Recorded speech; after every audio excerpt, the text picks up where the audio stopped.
put him in. Yeah, Santi Aldama not available to the Grizzlies tonight. We'll continue our preview of tonight's game with the pinnacle effective advice of the game. That's on the way next. It's the Grizzlies and the Hawks, and it's all yours next on FanDuel Sports Network.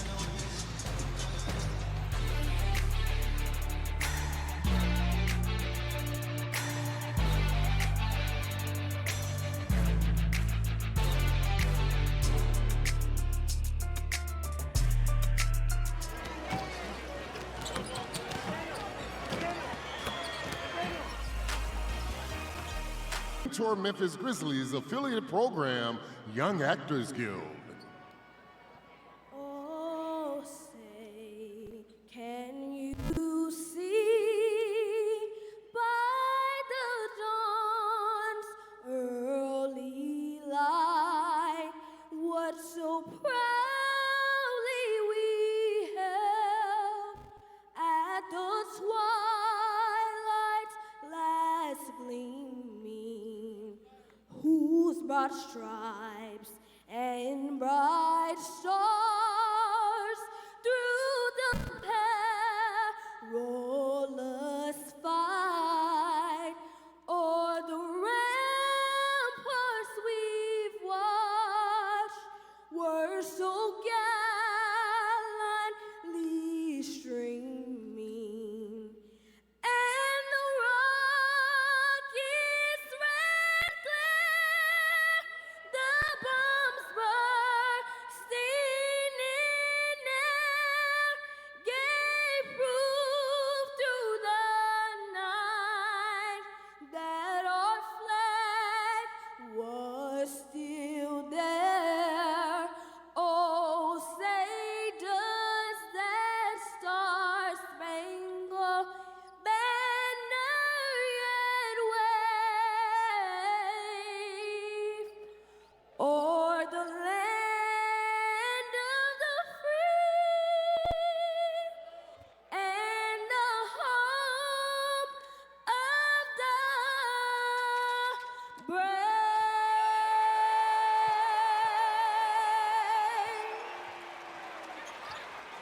The Memphis Grizzlies welcome you to tonight's game presented by Ford and your Miss South Ford dealers, featuring the Atlanta Hawks and your Memphis Grizzlies. Now for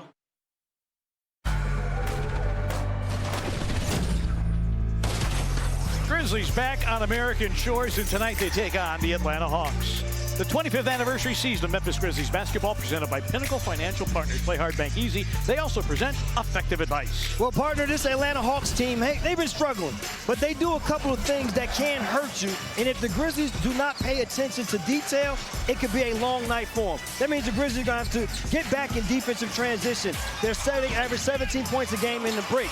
They're also going to do a great job in protecting the basketball because they also average 17 points off turnovers. So let's see if the Grizzlies are in an American state of mind here tonight to be able to take out this Atlanta Hawks team. Hawks very good in transition as well, averaging 18 fast break points per game.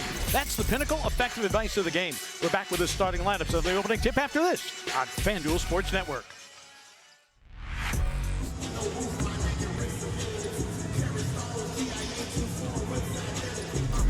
My left wrist so icy, I can chill a room. Why it's sick, it's gon' hit before noon.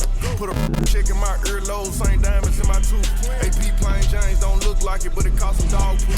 I already know 100 mil on the way, so I'm thinking I lie in advance. Think killers just rapping, really my niggas are fans.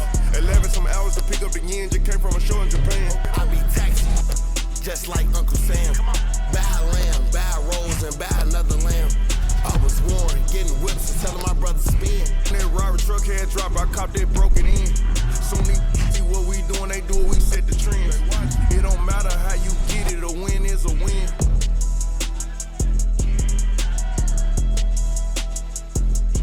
Wine City! Make some noise for your Memphis Grizzlies! Here now tonight's starting lineup. At four, in his second season out of Washington State, number 0, Jalen Wells. And at guard, in his rookie season out of Washington State, Number 23, Cedric Howard. At center in his 7th season out of Fort Wayne, number 46, John Contar. And at forward in his 8th season out of Michigan State, number 8, Jaron Jackson Jr. And finally at guard in his 7th season out of Murray State, number 12, John.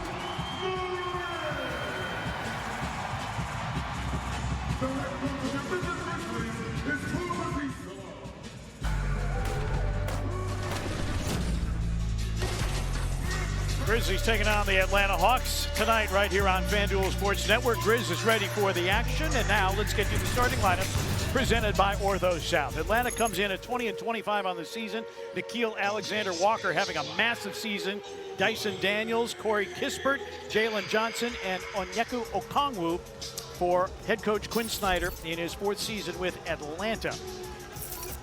Hawks have lost 4 of their last 5. Grizzlies coming off a win in London over Orlando with John Morant, Cedric Howard, Jalen Wells, Jaron Jackson Jr., and yes, John Contar is getting the start at center tonight for Tomas Isilo.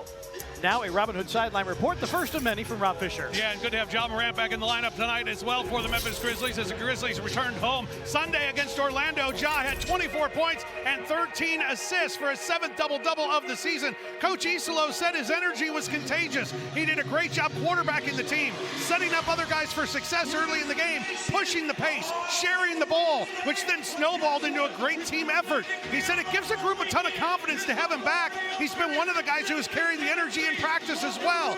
Coach said he's been very good, and I'm super happy to see him out there. Well, he was the first player in franchise history with 20 points and 10 assists in a half for the Grizz. He's back in the starting lineup here tonight. Back-to-back double-doubles for Morant, 7 on the season. Let's look at the Life Care injury report. Unfortunately, Santi Aldama is added to it. Dante Porzingis and Risa Shea all out for the Atlanta Hawks. Ty Jerome's been doing some on-court work, and seems his return is imminent. No specific date given yet, but he is doing some on-court work. That from head coach Tomas Isilo before tonight's game. Morant, his first appearance in calendar 2026 here in Memphis. And Brevin, as you all know, we have 3 officials. And they showed up on time. They have been assigned by the NBA. Mitchell Irvin, his 11th season, 24 playoff games. Nate Green, his 7th NBA season. Matt Kaleo, shout out Canada, in his 4th NBA season. He's the first Canadian foreign referee in the NBA. That's why we say that. And it'll be Okongwu and Jackson to jump. Nate Green, who played professionally, will toss it. And Jaron wins the tap, and we are underway. Grizzlies going wire-to-wire Sunday in London, 126-109, shot 53%. And the big thing, Brevin, in that game, they limited their turnovers to just 12. Jaron, an early look from 3 off the iron. Jalen Wells, offensive rebound, goes right back up in traffic and gets the 9 bounce. I say that because this Atlanta team is one of the best enforcing turnovers.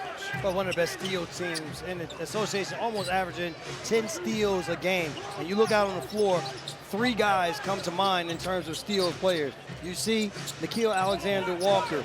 You had Dyson Daniels up top. And then Okongwu does a great job with his hands. And Jitty does with his hands. And a behind-the-back dribble, takes it to the cup and finishes. John Contar, his first start of the season. The thing for Contar and the Grizzlies, they can have this size-down starting lineup because the Atlanta Hawks really don't have a big in their starting lineup. Okongwu playing that center spot. Alexander Walker with a drop-off, and it is out of bounds to the Grizzlies. How about here? You see JD, good job in the passing lane, and then throws it behind the back, and then gets up and finishes through 2 defenders. Well, he's coming off a game on Sunday in which he recorded a season-high 5 steals. Morant against Dyson Daniels. 9 to shoot. Knocked out. And Jalen Johnson. This is a very, very long Atlanta team. They are long, they are young, they are athletic. And they really rely on Dyson Daniels' pressure on the ball to force the opposing team to get deeper into the shot clock so that you don't have the options when you're in your half-court sets. Short shot clock for the Grizzlies, 5 to shoot. Jaron double team, needs an outlet. It's a Cedric Howard 3 that off the rim, and it's rebounded by Jalen Johnson, but the quick hands of Jalen Wells, but the Grizzlies can't pay it off, and then Johnson loses it out of bounds. The hustle of Jalen Wells made that second chance opportunity possible. No, listen, Jalen Wells, 2 offensive rebounds, or at least an offensive rebound on the first possession and maybe a steal on this possession, but keeping the basketball alive for the Grizzlies to have possessions within a possession. Not a particularly good rebounding team in Atlanta. Well, the thing, the Grizzlies guards are very good rebounding on both ends. Morant off the slash, sprays it out to Wells. His 3 is up over and out of bounds. Jalen regained his shooting touch Sunday against the Magic. 3 of 4 from beyond the arc, but prior to that, he'd been struggling from 3. The thing with Jalen Wells, confidence is not a problem. So even if he goes through a spell where it doesn't go down, he believes that the next ones will. Good hands there by Conchar. That's the second time Jitty has gotten a knockaway. Morant calling for it. Shot the 3-ball well in London. Flares it out. Coward for 3. Cedric Coward. Unselfish play there by Morant. Turned down the wide open 3. Could have even shot the mid-range shot, but sent Coward up for it easy. Alexander Walker short with it, but a tap-out rebound. Fresh 14. Jalen Johnson down the lane and crashes into Coward. And the foul is called on Cedric Coward. It'll be his first. You see Morant there, the little pump fake gets by. As the defender helps, he sees and recognizes a wide open Coward, gets him a great look from the 3-point line. Atlanta has lost its last 4. They've been outscored 125.5 points to 108, and they are allowing teams to shoot 51% from the floor. All 4 opponents have scored at least 112, and 2 of them have gone for 130 or more. They came from 23 down on MLK Day at home against Milwaukee. C.J. McCollum had the ball. Hawks down 2, but fumbled it away. And Milwaukee hung on for the win. We'll see C.J. McCollum, unfortunately, since he's a first-team Grizz killer, coming off the bench tonight. A lot of those, the reason for those struggles, we talk about those guys as being steal guys, but as team defense has not been there. But the passing of Morant continues to be on point as it was in London. Corey Kispert coming over in the trade sets up Alexander Walker, who has had some great games shooting the 3-ball, but a miss there. And the Grizzlies clear the defensive glass. Alexander Walker with the knockaway, and you see why this Atlanta team is one of the very best deflection teams in the NBA. Remember that pass, huh? The jump in the air and then bullet pass to Jaren Jackson Jr. for the easy finish. Of the many great attributes that Morant has, vision is chief among them. Jaren, it's up, it's in, and a foul. The thing that I like about what Morant has done in these 2 games is he has let everybody know, yes, I can get mine, but I want you guys to continue to play and be as you have been. And again, leading the charge by empowering his teammates. Jaren Jackson Jr. with a make, an 11-1 start for the Grizzlies in timeout Atlanta.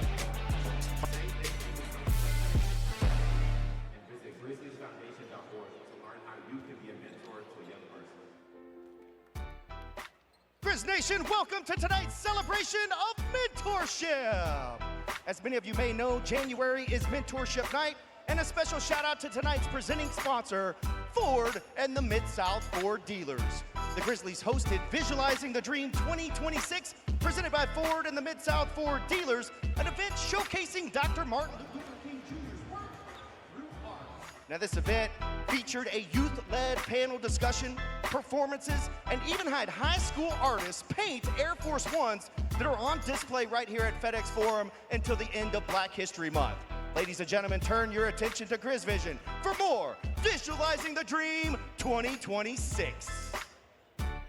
Tonight is Visualizing the Dream, a night of bringing Dr. King's legacy to life through artistic expression. We had a panel, which was an amazing panel with young people. Then we had Stax Music Academy here, who did 2 amazing numbers. We also have young people back here designing shoes, Nike's Air Force Ones. My shoe design is based on the African American flags. I chose orange, black, and yellow for the empowerment of Dr. King. We really want to be providing our youth, especially young artists, opportunities to get their work out there and to hear about Dr. King's legacy.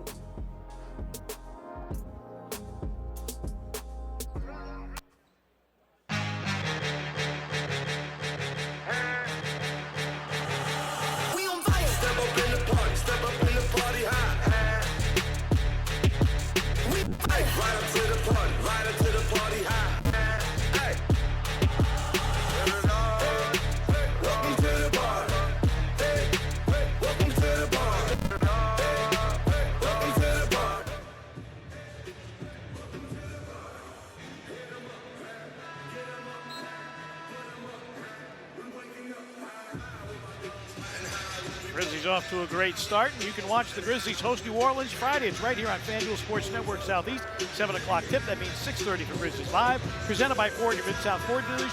Check your local listings at Grizzlies.com for the channel guide. Well, we've been talking about John Morant and what he did in London. He is the subject of tonight's Taco Bell take. First player in franchise history to go 20 and 10 assist-wise before halftime as the Grizzlies got the win. And fans welcoming Ja back home, and great to see him back after the 4-game absence. Over to Rob Fisher. Well, to Coach Isolo during that last time out, telling the team the one thing he really likes is the pace early on here. He said, let's keep the pace going. He said another thing, when the Hawks go to their bench here, KYP, know your personnel. And the one guy he threw out there was C.J. McCollum. McCollum's last 31 games against the Grizzlies, he's been consistent. 25 points per game. He's averaged 22 a game against the Grizzlies this season. Offensive rebound, and the shot clock down to 7. Okongwu got to the rim and finished. It's going to be both of these teams, because they are both undersized. It's not going to be the bigs doing a lot of rebounds. There's going to be a lot of guards involved in a rebound. So the Grizzlies guards have to put a body on a body. Daniels guarding Morant. And a travel called on Cedric Coward. Well, good early start to the Grizzlies. And since the start of the month, the Grizzlies are averaging 32 points in first quarters. 3-point try by Okongwu goes down. And out of the timeout, a response by Atlanta. Yeah, and Okongwu very comfortable out on the floor to shoot threes. And an illegal screen going to get called here. Jaren Jackson Jr. picking up the offensive foul. Okongwu's a 36%er from beyond the arc. The Grizzlies with a line change here. Cam Spencer, Jock Landale into the game. And G.G. Jackson, they're not going to let him in because he didn't have his shirt tucked in. No, they're going to let him in. They're going to let him in. They're going to let him in. Just good. Make him tuck in. And I appreciate that from Matt Khalil and walking over and just gently saying, just tuck your shirt in before you come in. Yes. No need for you to get a delay of game. Exactly. That's a good bit of officiating. Good Alexander hands. Walker knocked away by Wells, but recovered by Johnson. 4 gone by first quarter. Shot clock down to 8. Okongwu will try another 3 and make again. This is an Atlanta team that loves to shoot the 3-ball. Well, it's the Okongwu show here to start this basketball game. And Morant drawing contact. And a foul that should put Morant at the free throw line. And it will. The foul is on Okongwu, his 6th season out of USC. You see here the passing, and it'll be a little bit different for the Grizzlies bigs in terms of you might not have to just main the pin, but you have to get out and at least contest his 3-point attempts. Morant 89% from the free throw line, gets 2 here. And now this from Terminix.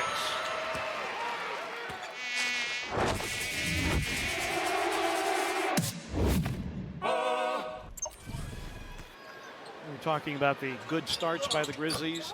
This is the 5th consecutive game in which the Grizzlies have had a double-digit lead in the first quarter. That said, they're only 2-2 in those 4 games. And we'll see how tonight turns out. Unfortunately, the third quarters have done them in those games. Johnson on a back down. Dyson Daniels, a little show and go, and the finger roll off the back iron, and the rebound out of bounds. It'll be Grizzlies basketball. And how about a tip of the cap to Jock Landale and what he did Sunday against Orlando, his 4th 20-point game of the season. Let's talk about what he has done all season. He had a great game off of the bench, yes, and that one in London, but the entire year for him has been phenomenal. Wells behind the screen. Spencer with 7 to shoot. Cam, a topside 3. Kispert hunting a 3. That's off the back iron, and G.G. Jackson latches out of the rebound. Atlanta starts 2 of 5 from 3-point territory, 3 of 9 overall. Morant, a little in and out in the lane. G.G. Jackson had to reach for the pass. His 3 off the iron. Spencer offensive rebound in traffic.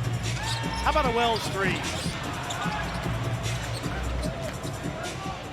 Run out for Johnson. Good contest, but a foul and a 3-point opportunity. And you see the length and athleticism of Jalen Johnson. I want to say those guys, partner, that whose heels never touch the floor, I'm always leery of when you're able to play in transition. That's Jalen Johnson. It's almost like he's floating across the floor. And when they're in transition, extremely hard to keep him away from the rim. So Johnson converts the and one. Nice little run here by the Hawks to stabilize themselves. And see what happens now going to their bench. Coach Isolo talked about their bench, and C.J. McCollum is in the game. He's been primarily coming off the bench since the trade. A Wells three's off, supported by Jalen Johnson. Wells a 1 for 6 start. Johnson going to work. His fadeaway off the iron, and Wells clears the rebound. Wells attacking and gets 2 over Kispert. Aggressive Jalen Wells here to start this game. Nice downhill move there. Kispert behind the McCollum screen, and now Johnson will try for 3 and knock it in. Jalen Johnson, 36% from beyond the arc. 28 and 16 with 6 feeds in the loss to Milwaukee on Monday. Vince Williams Jr. in for the first time tonight. Handoff for Spencer. Bango. A 3-ball for Cam Spencer. Yeah, I like it. We'll see as the season continues along how many times they can get Cam Spencer not being the initial ball handler so he can do more off the ball playing. Kispert on the move for 3. All of a sudden, Atlanta's starting to find the range for 3. They're a top 10 team in three-point percentage at 36.5%. And they have drawn within 1. They've not led, but they've trailed by as many as 11. This Atlanta group, their bench unit shoots a real high percentage. Spencer trying to wrap it around. It is off a Grizzlies sneaker and out of bounds. Luke Kennard into the game for the first time tonight for Atlanta when we resume action. You see Jalen Wells there being able to play downhill, catching the defense on their heels. And then nice little drop action there to Cam Spencer to be able to knock down that 3. And because of that shooting, see the next time he's able to come off with a hesitation to get around the big. A cut for McCollum, and out of the corner, Gay for 3. Mohamed Gay in his 3rd season out of Washington State.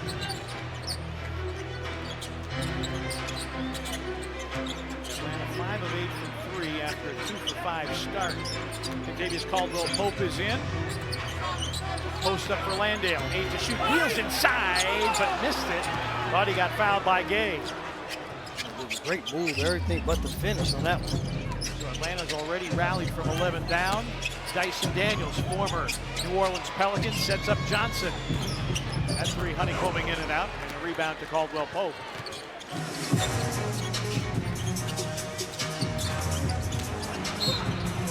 The Grizzlies turn it over. Second time, Cam's got himself caught in the air, trying to make a play. And the Grizzlies with Jaren Jackson Jr. coming back in the game go bigger. Him coming in for G.G. Jackson, so he and Landale in the game together. See, can the Grizzlies take advantage of that on the offensive end?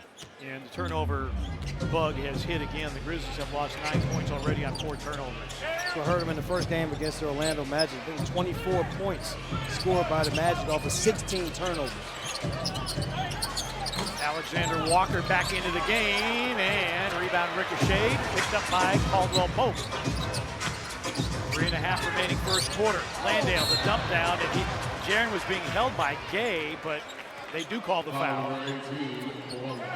So the Grizzlies, with their 2 bigs in the game, now they have the opportunity to really dominate on the inside, or you can play with Jaren in the slot playing off the dribble against Gay.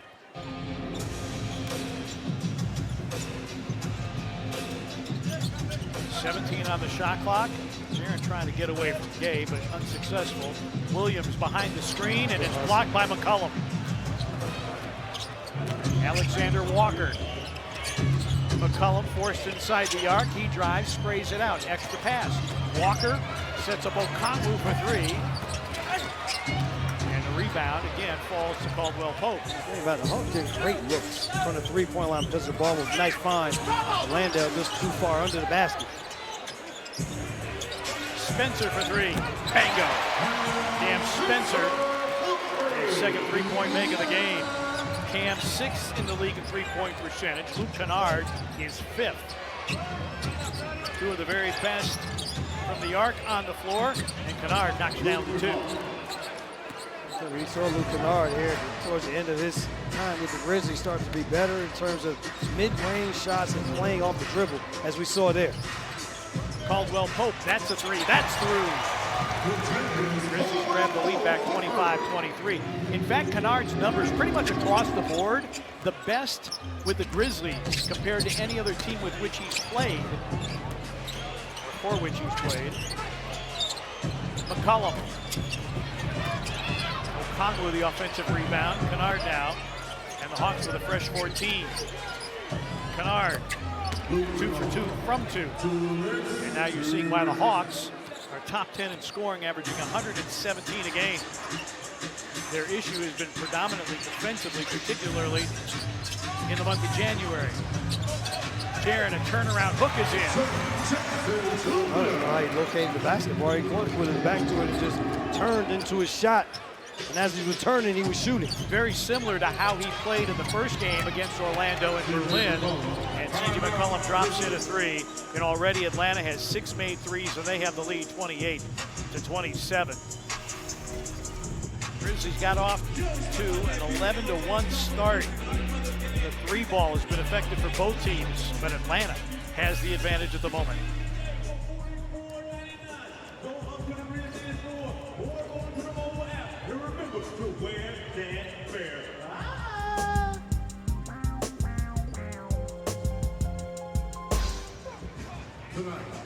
Memphis Grizzlies and the Memphis Grizzlies Foundation are excited to recognize Dr. Tangela Jones-Manny of the Team Mentor Alumni Program. As a veteran mentor, Dr. Manny pours into her mentees and serves 8 young ladies with great zeal and enthusiasm. Dr. Manny encourages the mentees to think critically, outside of the box, and always pushes them to think deeper about who they are and the mark they want to have on Memphis and the world. Dr. Manny will travel with her mentee to Washington, D.C. as they advocate for youth mentoring programs nationwide on Capitol Hill. Please join us in congratulating Dr. Tangela Jones-Manny as she is presented with a team jersey signed. The Memphis Grizzlies are proud to celebrate, support, and advocate for youth mentoring in our community and across the Mid-South.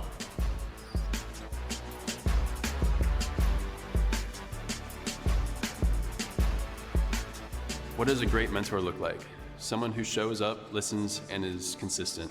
You don't have to be perfect to be the perfect mentor to a young person. To learn more about how you can be this mentor, visit grizzliesfoundation.org. Made by Grizzlies for Grizzlies, 191 class, presented by Pinnacle. Celebrate our city's unique voice and pride through iconic local Grizz gear. Next up, the Funky Memphis with Love collection by Peso Design Studio. Drops on Saturday, January 31st, when the Grizzlies take on the Minnesota Timberwolves at 7 p.m. And is only available in Petting form on game night, starting at 5:30 p.m. Buy your tickets today for access at Ticketmaster.com or visit 191class.com for more info. This portion of Grizzlies basketball is brought to you by State Farm. Like a good neighbor, State Farm is there. Grizzlies will remain home. They will play on Friday. They'll be hosting New Orleans. That game presented by Big River Steel. Fans 21 and older can take advantage of Friday buckets and brews. Grab a Terrace level ticket and 2 12-ounce Miller Lights for just $55. To join us, go to grizzlies.com/tickets. Well, the thing about this Hawks team, they are one of 7 teams that has a better road record than home record. Something about those fans down in Atlanta, they don't get them going. Because when they get on the road, though, they love to be the team that is being cheered against. So maybe the people at Atlanta, if you happen to be listening, cheer against your team when you go to watch them play. Already 13 road wins for the Hawks. They have played the most road games of any team in the NBA, have the most road wins, actually tied with Phoenix. And the ball out of bounds to the Grizzlies with a minute 25 on the game clock and 16 on the shot clock. Grizzlies have a foul to give. Atlanta does not. Cedric Coward back in the game, works against Alexander Walker. Takes him in the paint, faces up. Rebound with Conklin. Nice move, though. Good patience to get him right where he wanted to get that shot off. Kennard calling for it and feeling it. Kennard 3 for 3. And he triples Atlanta into a 4-point lead, its largest. The thing was, Chris Vernon and partner talked about the number of guys on this Hawks team who have had big moments against the Grizzlies. And Luke Kennard was in that list of names against the Grizzlies. Jackson, Caldwell Pope, shot clock, down to 3. Jaren a Euro step and a finish. Jaren has made a couple of really, really tough shots here in this first quarter. I said Jaren is starting to find his rhythm offensively over the last month, and we're seeing him be able to make those shots that he has made over his career. Okongwu driving, and I think Jaren knocked it free, but Alexander Walker snipes it, steals it, sends it, but can't score it from 3. Shot clock is dark. 20 seconds remaining first quarter. Howard, drop off. A Jackson topside 3 is through. And Jaren Jackson Jr., a double-digit first quarter, a dozen in the period, and the Grizzlies lead it by 1. Grizzlies have a foul to give. McCollum, Vince Williams Jr., forcing him to mishandle. McCollum for 3, good if it goes, and it does not. And the Grizzlies walk out of the first quarter with a 1-point lead. That's the good news. The less than good news is Grizzlies led it by as many as 11. Well, Grizzlies right on their average for the first quarter in the month of January. They've been averaging 32 first quarter points. They've got 32 and lead the Hawks by 1.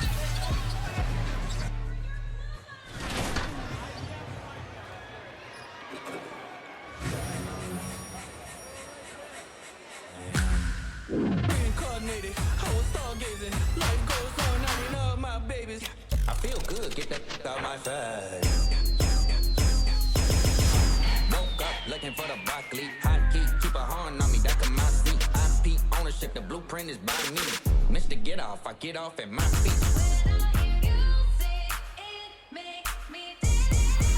I feel good, out my face. Look good, but she don't got no tags. I walked in, walked out with the sags. Mando, let me know what to play. Squabble up. Squabble up.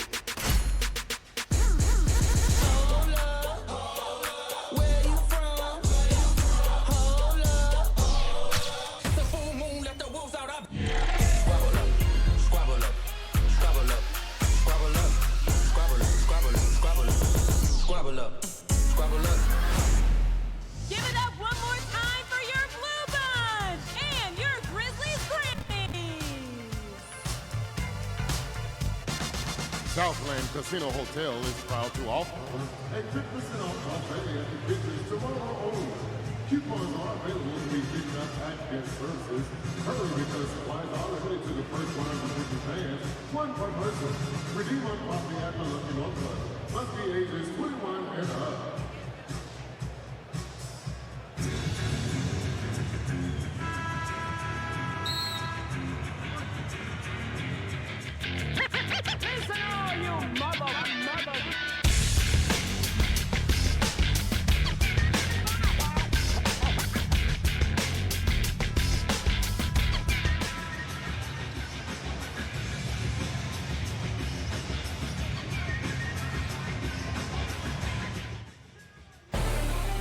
Memphis Grizzlies basketball on FanDuel Sports Network is presented by FedEx, the new power move, and by Pinnacle Financial Partners. Grizzlies banking from Pinnacle. Play hard, bank easy. Jaren Jackson Jr. with his 6th double-digit first quarter of the season. And the Grizzlies lead at 32-31. Atlanta, boy, Okongwu looked like it was going to be a charge as Jaren went down. John Morant's back on the floor. Kennard lines up another 3, and Luke Kennard maybe having one of those magical nights tonight. He averages 7.5 points a game. He has 10 already. Hey, trouble words. So Jaren Jackson Jr. said you got to get your hand up a little higher as he runs down the floor. Pete Krejci in for the first time tonight for Atlanta. Morant dancing on the dribble, fade away, yes sir! John Morant. Grizzlies start the second with Jaren Jackson, Howard Morant, and Gigi Jackson.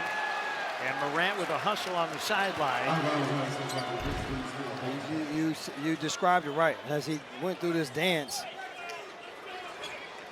and then finish with the jump shot and then the hustle to knock the ball away so that they don't get an easy run out. Okongwu, Daniels, Gay, Kennard, and Krejci on the floor for Atlanta, and Morant is going to get called for the foul, although he took the worst of the contact. Caught the shoulder. Luke Kennard, as Kennard went to go by. Oh, not the shoulder, caught the elbow. Caught the elbow. And Morant was pleading with the bench to go ahead and challenge that.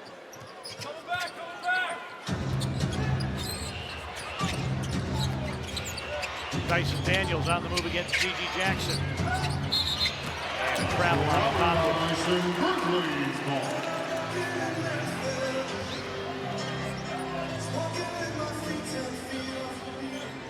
See if the Grizzlies can regain control of this game they had the defensive stops that allowed them to get out and play with the pace. They haven't been able to come up with the stops as of late to be able to create pace again. Shot clock down to 10. Jaren one-on-one out of the double team. Morant trying to create in the paint. Gigi, floater. And a rebound battled for, and that's going to go out of bounds, and it will be Atlanta basketball. So the Grizzlies have to be ready for that double team. When the ball goes into Jaren Jackson Jr., they got to get to their spots quicker, so when it comes out, the ball can be swung for some weak side action. Daniels, who had basically the game-winning steal the last time these teams met in Memphis. Gay with a miss, and Okongwu comes over the top. It's a loose ball foul.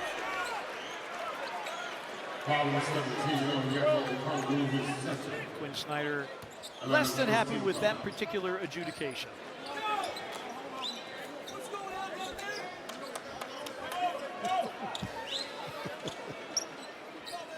Spirited conversation. Okongwu is going to go to the bench as he's picked up his second personal foul.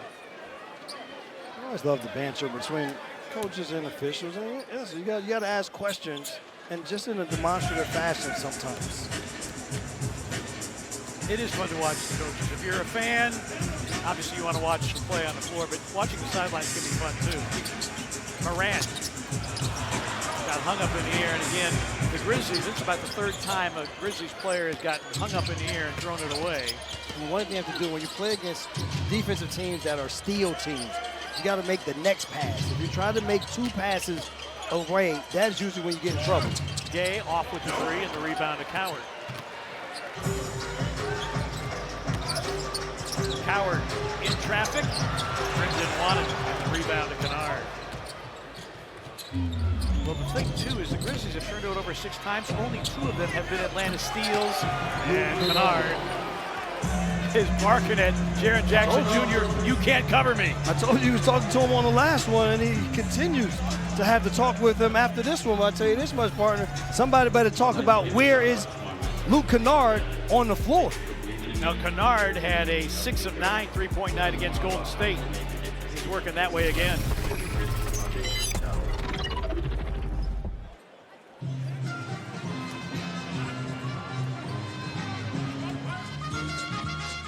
Live from FedEx Forum in Memphis, Tennessee, it's The Price is Right. Welcome to Kroger Price is Right. Miss Ann, check out this amazing prize. It's a Kroger goodie bag.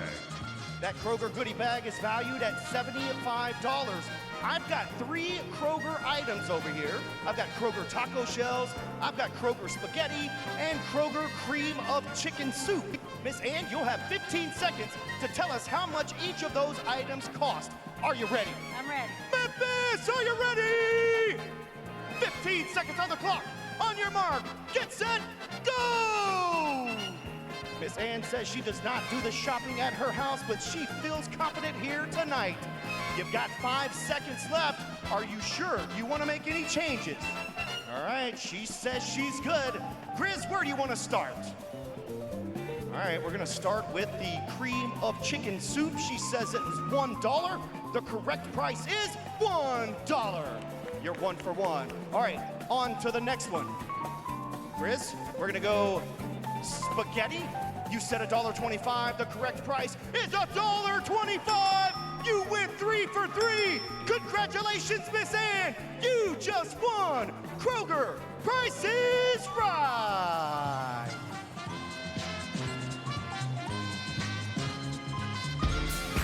Everything about the Grizzlies. It's time for the Grizz Quiz presented by Sprite. Pull out your phone and scan the QR code or open up the Grizz app and click the Grizz Quiz tile to play. Answer 3 trivia questions correctly for a chance to win Grizz prizes. Winners will be notified in the app to pick up their prizes at the guest service desk in section 1. Hawks lead at 37-34. We need to tell you that FedEx is a new power move, and they present power moves. How about John Conchar getting his first start of the season? The knockaway behind the back to the rack for 2. You know what we call that party? We call that getting jitty with it. Yes, we do. John Conchar, the subject of tonight's FedEx power moves.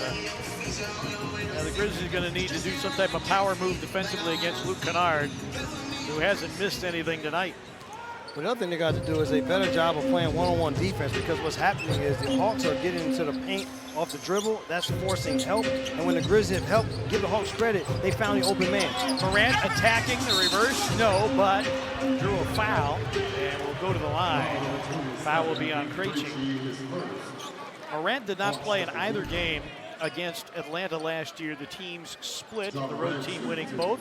As you get a look at the foul, let's check in with Rob Fisher. Well, Coach Isolo, during that last time out, his first question was, what are we doing on leaving him so wide open right now, talking about Luke Kennard. He said we got to do a much better job staying with the shooters. Kennard, as you mentioned, Pete, 5 of 5 shooting, 3 of 3 from 3, and Luke even telling the Grizzlies on his way off the floor during that timeout, you better let them know you can't leave me, saying that to Jaren Jackson Jr. Coach also said we got to do a much better job attacking the rim offensively. Grizzlies had 12 paint points in the first quarter, 0 for 2 on their first 2 attempts. Good to see John Morant getting to the paint, getting to the rim on that last attack, getting to the foul and knocking down the free throws. Yeah, Morant only 1 shot. He is 4 for 4 from the free throw line. Grizzlies trail it by 1. Kennard, and now Johnson would tend to shoot. Johnson leaning in, blocked by GG, but then a foul on the reload attempt, and Jalen Johnson will go back to the free throw line, where he is already 2 for 3 tonight. They did a great job on the initial defense here. Gigi comes up with the block there. I didn't see much on the reload. And Jalen Johnson will go to the free throw line. Brevin, last year when Atlanta's season really came off the rails is when he was out with a shoulder injury, and that was pretty much a wrap. Yeah, and the thing, you give him a lot of credit, because they did not hand him anything. His first year with the Atlanta Hawks, he spent a lot of time up and down to their G League team. It's just over time that it was undeniable about how good he was going to be. And they are seeing that at this point. I think that's what made it a little bit easier to pull the string on the trade of Trae Young, him going to the Washington Wizards, because that just opened more doors for Jalen Johnson to do more on the floor. And with that more, he has given them everything: scoring, rebounding, and assisting. And Jalen Johnson this year, 7 triple-doubles. He makes it a 39-36 game. Jaren Jackson Jr. back in the game. Howard. Gigi regaining his balance for 2. Oh, wow! How quick was that spin? That was great dancing. Wow. That's called making something out of nothing there. Dyson Daniels left it short. Landale into the game with the defensive rebound. Morant, full head of steam into the lane. A 3 by Landale is through. So if they're able to get stopped, they can run and create offense with pace. Oh, good hands here by Kenny. KCP with the knockaway, but it ends up in the hands of Johnson, who got to the rim but couldn't finish. Krejci off the reload. Rebound tapped to Kennard. He sprays it out. A little, I want it, you want it, nobody got it. And an offensive rebound for Dyson Daniels. And the Grizzlies giving up a second chance opportunity to a not very good Atlanta rebounding team. Morant, and big body contact, got the ball back, and then Gay will tie him up.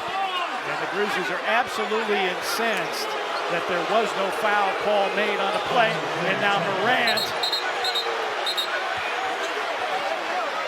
and an exchange of words, and coaches and security staff all on the floor. Morant took exception as he felt he was pulled down by the jersey, and there was no foul called. I don't know what happened when after because Morant was the one that had see here. No call there. Good job by Morant though to even come up with the basketball.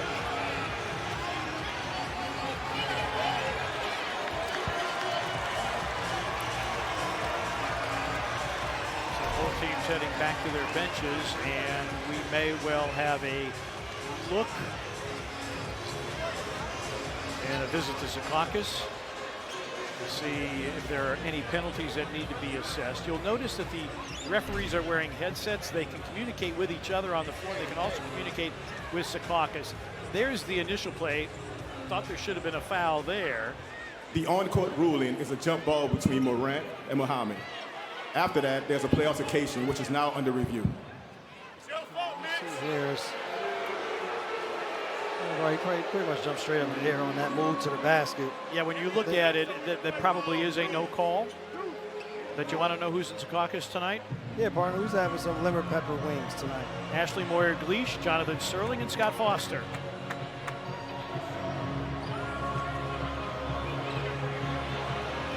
I wonder what Morant took offense to.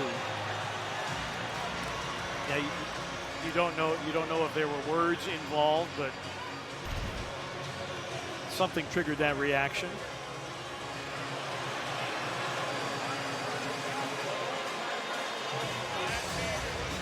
So Mitchell Irvin, number 27, Nate Green, number 41, taking a look. So you say they're wearing the headsets so they can talk back and forth to Secaucus without having to stop the game. Stop the game. Yeah. The game got stopped, though. Well, in a situation like this, but if you have a scoring change, a 2 or a 3, they can theoretically they can just call and tell them. And the other thing too is so many times officials need to communicate on the floor. The buildings get really loud. They can talk to each other apparently with those headsets. Here's Mitchell Irvin. After review, we have double technical fouls on Morant for the push and Gay for the jersey grab. We resume play with a jump ball between Gay and Morant. Thank you. Well done by Mitchell Irvin, former University of New Orleans hoops walk-on. So, let's see if this raises the temperature here. As Morant will jump against Gay. If the Grizzlies get it back, just 14 on the shot clock. How about this play here, though? Curly Neal action by Gigi to the finish. Just unbelievable athletic talent. And for all you youngsters out there, you can go ahead and look up Curly Neal Globetrotters, and you'll know exactly what I'm talking about. I remember we have to work on our cultural references, but yes, look up Curly Neal and the Harlem Globetrotters, and you will see something very similar to that. He didn't do a lot of dunks. No, he did. There were others that did that. And Caldwell Pope comes up with the ball. And the crowd now in full throat. Morant crossing over, driving on Gay. Leans in and draws the foul from Gay. And that conversation continues. And Morant will shoot 2 at the line. These fans are loving the competitive spirit that we're seeing here. There is no doubting the fire in the belly of Ja Morant. There's never been any doubt of that. 5 for 5 from the free throw line. Christian Koloko. say this was we literally was just with us. He was just with the Grizzlies. The second 10-day expired just before the team got on the plane to Berlin. But remember, when that expired, the one thing we said was he wasn't going to be sitting on the couch for long. Right. If you watch what he did with the Grizzlies in those 2 10 days, and immediately we're watching him in a Hawks jersey, and hopefully he's not as active on the boards as he was when he was with the Grizzlies. Grizzlies lead by 2. Kennard turns the corner, dishes, and on cue, there's Koloko for 2. And also on cue is another Hawks drive into the paint that relinquishes an easy shot. And Morant tries to skip pass, and cross-court pass has not been the good idea. Remember, I told you, when you play against teams that are steal teams, you got to make the next pass. Don't try to make the 2 passes away as Luke Kennard. Nice drive and dish there to Koloko. Which is why we call it the skip pass, because you skip somebody. Skip somebody. Don't skip that person against this team. Spencer. Gigi trying to keep it alive, and Jalen Johnson with a rebound. Krejci running the floor, and Jalen Johnson with a great look ahead. Jalen Johnson, 5th in the league, averaging 8 assists per game. That was so nice of that Krejci. Only had to catch it, take 2 steps, and lay it in. Atlanta with a 2-point lead. Jackson against Koloko, slams on the brakes. A couple of pump fakes and a make. Gigi Jackson averaging around 7 a game. He had 7 against Orlando. Kennard. It was. Landale knew he was a second late, and that second late meant bad things for the Grizzlies. And offensive foul called on Kenny. GJ, multiple ball fakes. Koloko stays down for the most part. But GJ, a little bit of a fade on the shot gives him enough room to knock it down. While Luke Kennard has had only one 20-point game this season. That came against Golden State in San Francisco. Had 22 on a 6 of 9 3-point shooting night. And an offensive foul on Christian Koloko. Well, because the way that Luke Kennard's playing partner, Corey Kispert, has not been off the bench since that rotation. You know what, we've seen very little of C.J. McCollum as well. I'm fine with that. Most Grizzlies fans would be. Landale drives past Koloko, got to the rim and banked it in. Left hand there by Landale. Going to the basket, a little contact. Johnson behind the Koloko screen. Gigi switches onto him. Johnson, a double clutch 2 and a foul. They just have a number of guys that can play off the dribble. If you look out on the floor right now, first you see here, nice throwback by Vince. And because of the three-point ability of Landale, Koloko closes all the way out. Landale gets an edge. Jalen Johnson feels as though he has an edge whenever the ball is in his hands. Well, Jalen Johnson, let's put up the triple-double watch already. 11 6 boards, 5 assists in just 13 minutes. You think if he was still playing with Trae Young, he would not have the ball in his hands as much as he has the ability to do it now. Spencer. Kennard got picked off. Landale rolls. His baseline jumper is short, however, and the rebound to Johnson. Jalen Johnson is one of only 2 players averaging 20 and 10 with 8 assists. Guess who the other one is? Nikola Jokic. That is the type of company he keeps. And Jalen Johnson, 14 on the night, and Atlanta opens up its largest lead of the night, 53 to 47. Both teams shooting in the upper 40s percentage-wise, but Atlanta with a 6-point advantage. Let's take a look at the video board to see their good work. So today we're here, we're handing out meal packages for families. I got you. This box is a blessing to me and my family. I've been in this community for a long time, and we've done a lot of good over the years. You're doing a great job. Service is just in our DNA. You got a responsibility bigger than hoops. Basketball is a game that we play. It's not who we are. I was meant for this. We want to be able to do whatever we can to support the people that support us. And I am very thankful that all the organizations have come together to honor MLK. It's a great way to celebrate, great way to honor his name.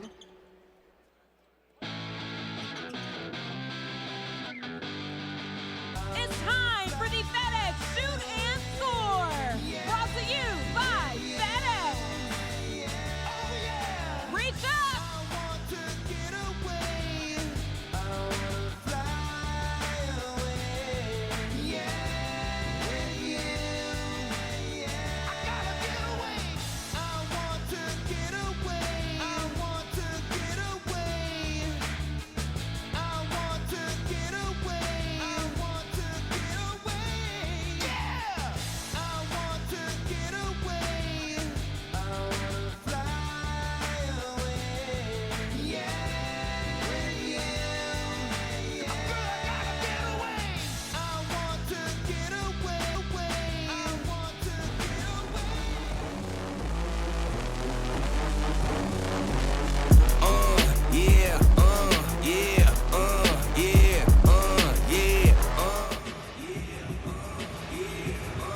Atlanta up 6 here, 5:23 for the half. Well, fans, tip off your fitness journey and turn up for the home team. We got a special offer for Planet Fitness.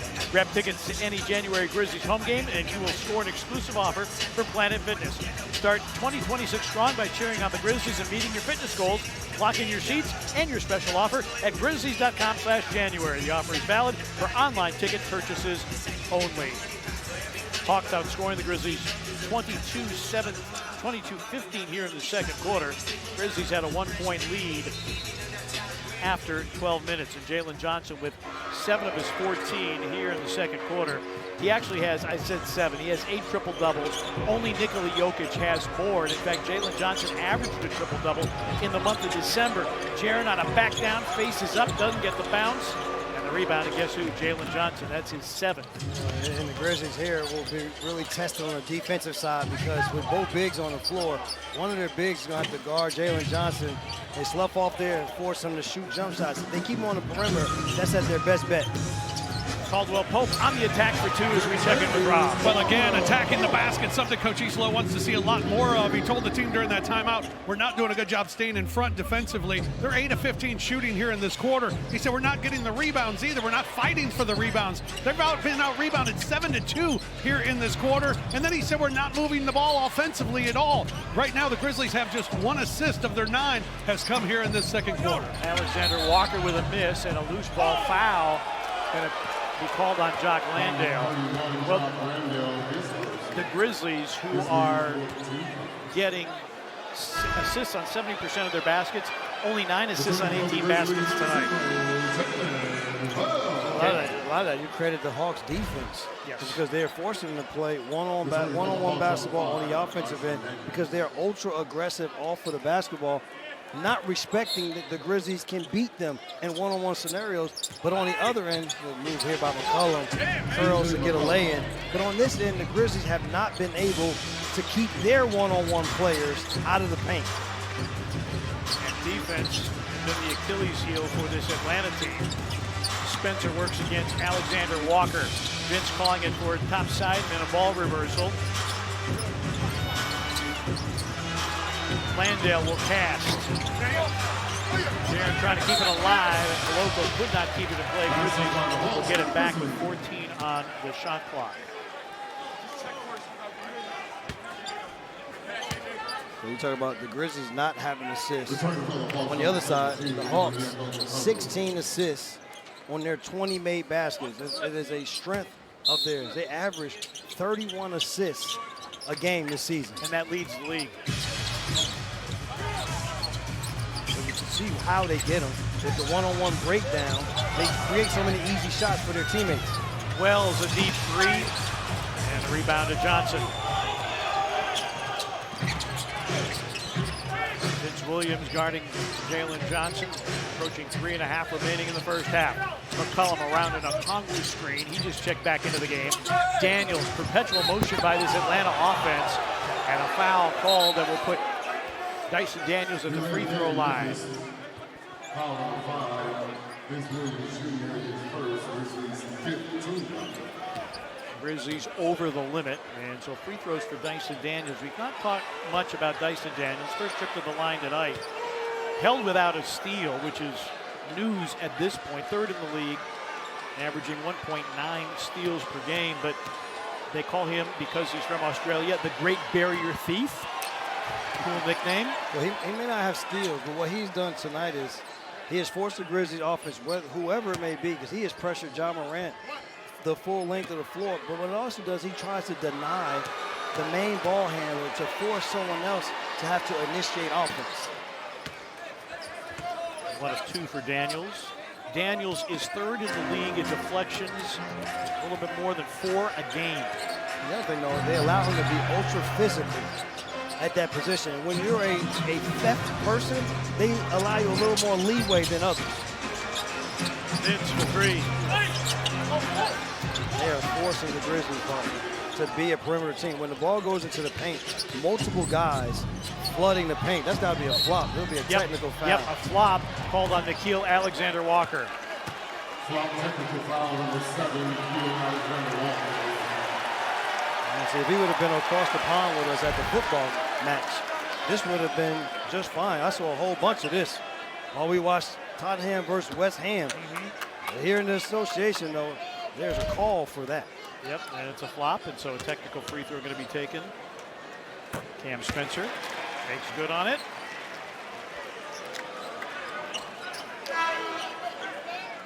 Returning for your Grizzlies, number 46, John Conchar back in the game. Nikhil Alexander-Walker, Brevin, he has had a really good season this year, averaging almost 21 a game.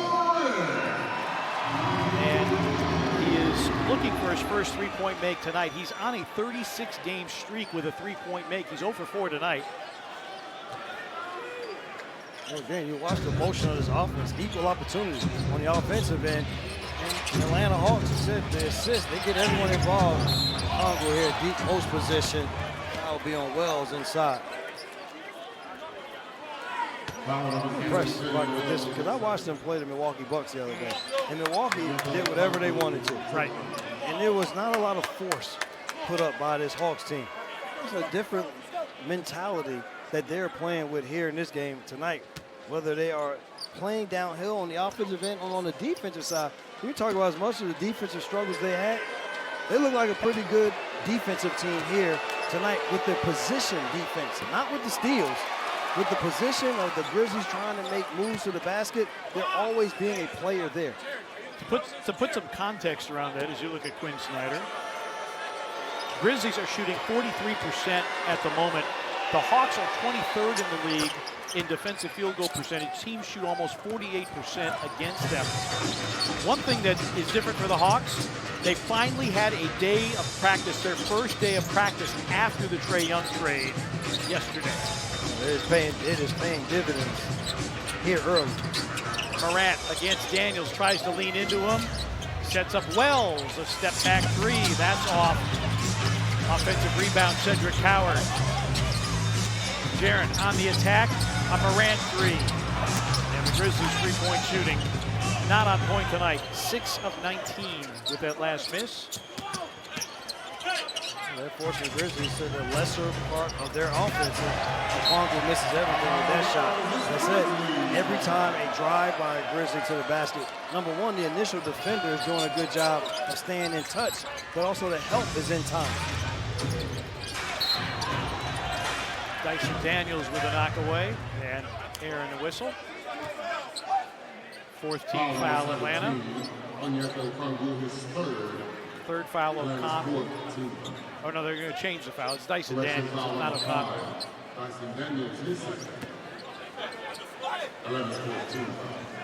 So fourth team foul for Atlanta. It's a side out. Grizzlies already over the limit.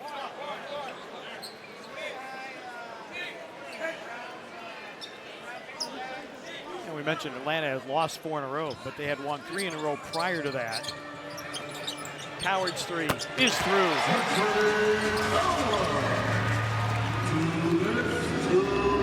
Grizzlies trail by 4. Well, the Grizzlies want to get those shots in the paint again, partner. You got to start on this end by getting stops. McCullum off with the three, rebound Conchar. Now you can attack with them retreating. Howard attacking. And was all out of orientation there against the physical defense of Atlanta.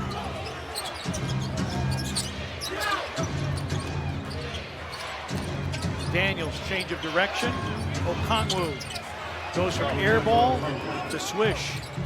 His third triple of the game. He's got a dozen. How hard is this for Jaren, partner? He is Morant. No help defense for that one there, partner. A much needed rack attack and then a foul. Grizzlies over the limit, foul on Wells. It'll be his third. This is Morant getting around the defenders and Johnson not there soon enough. Realizing, I thought better of a jump. That's what we call a business decision. He made a good one too. He did not want to appear on the poster because there are no residuals if you're the guy getting dunked on. Alexander Walker good with the first. Morant with 10 to go along with 3 assists. Jacques Landale will come in, Wells will go out. But Alexander Walker, first season with the Hawks after 3 with Minnesota. And he's been a very durable player. A couple of seasons playing all 82. He's one of those guys that I enjoyed watching him. I enjoyed him in college, and enjoyed once he was here in the pros because he continued to be a ball hawk on the defensive side, but on the offensive end, never plays outside of himself. A Jaren three, in and out. And the Grizzlies, Brevin, to my eyes, they're settling for a lot of threes here in the quarter. And Alexander Walker, that's a long two. They're taking the easy road out. The easy road out is just to continue to shoot the three. The tough road is how are you going to move the basketball better to get easier shots. John loses the ball there. I think for the Grizzlies in the second half, see if they do less dribbling, more passing, more bodies moving. Because right now, he said, dribbling plays into the hands of the Hawks, and they're one-on-one defenders. Son, you were talking about the Hawks averaging 31 assists per game. Jalen Johnson for 2 more. The Grizzlies are averaging a franchise record 29 assists per game. They only have 9 on 20 baskets. That is a very un-Grizzly-like effort. And Mitchell Irvin makes the foul call that Quinn Snyder does not like. And Nickeil Alexander Walker called for the last foul. His first. Atlanta's 15. No challenge coming from Atlanta, but the arm contact was what caused air and a whistle. I'll tell you this much with Quinn Snyder, there have been a couple of calls that even his bench has said, oh, maybe they should challenge. I think Quinn Snyder, what he's doing is he's not worrying about all that other stuff. He's worrying about playing the game. And what that does is that keeps your players from looking for outs. That keeps them on point of what the task is, which is playing tough defense. And if you pick up a foul, it's okay. We'll move on to the next play. I like the mindset at which he is trying to keep his team in this basketball game. Where there are no excuses. We're not forget the film. Let's go back to work again on the next possession. You know, there are a lot of theories about challenges. My personal theory, I want to see if you agree with this. The big reason for making a challenge is to take points off the board if you can. Yes, 100%. Just to do it just because it was a wrong call, I think situations dictate. You call them to the basket here. The Grizzlies have an opportunity here to get a good one to finish the quarter. 7 seconds. Morant, speed dribble against Koloko. Little in and out to the cup. He finger rolls it in with 1.8. Alexander Walker. It was that close. Well, Atlanta went from 11 down to 11 up, and they lead at 66-59 here at halftime. Grizzlies got off to a hot start, but the second quarter was all about Atlanta, particularly their defense. Back with halftime after this.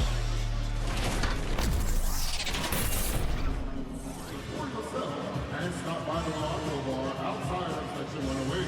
Must be 21 years or older. All right, Chris Nation, Justin Starr here in Section 104 with OG Miss Eddie, and she's the MVP Spotlight of the night. All right, OG Miss Betty, you've been a season ticket holder for over 15 years, and it says that your favorite memory is in 2011 when the Memphis Grizzlies, an 8 seed, defeated the San Antonio Spurs, which was a 1 seed, and it was the first time that had ever happened, and that is her favorite memory. Also, I'm here with her ticket rep, Miss Tyla, and Tyla has an autographed black basketball signed by Jaren Jackson Jr.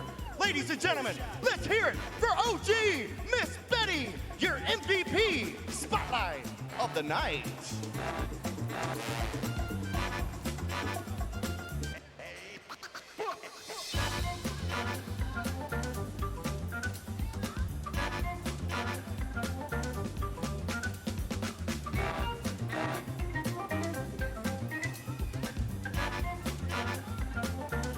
What's up, Grizz Nation? It's your girl, Sydney. Now, Grizzlies Live Entertainment is proud to present our Mentor and Mentees All-Star Skills Challenge. Now, it's about to go down. We got 4 mentors and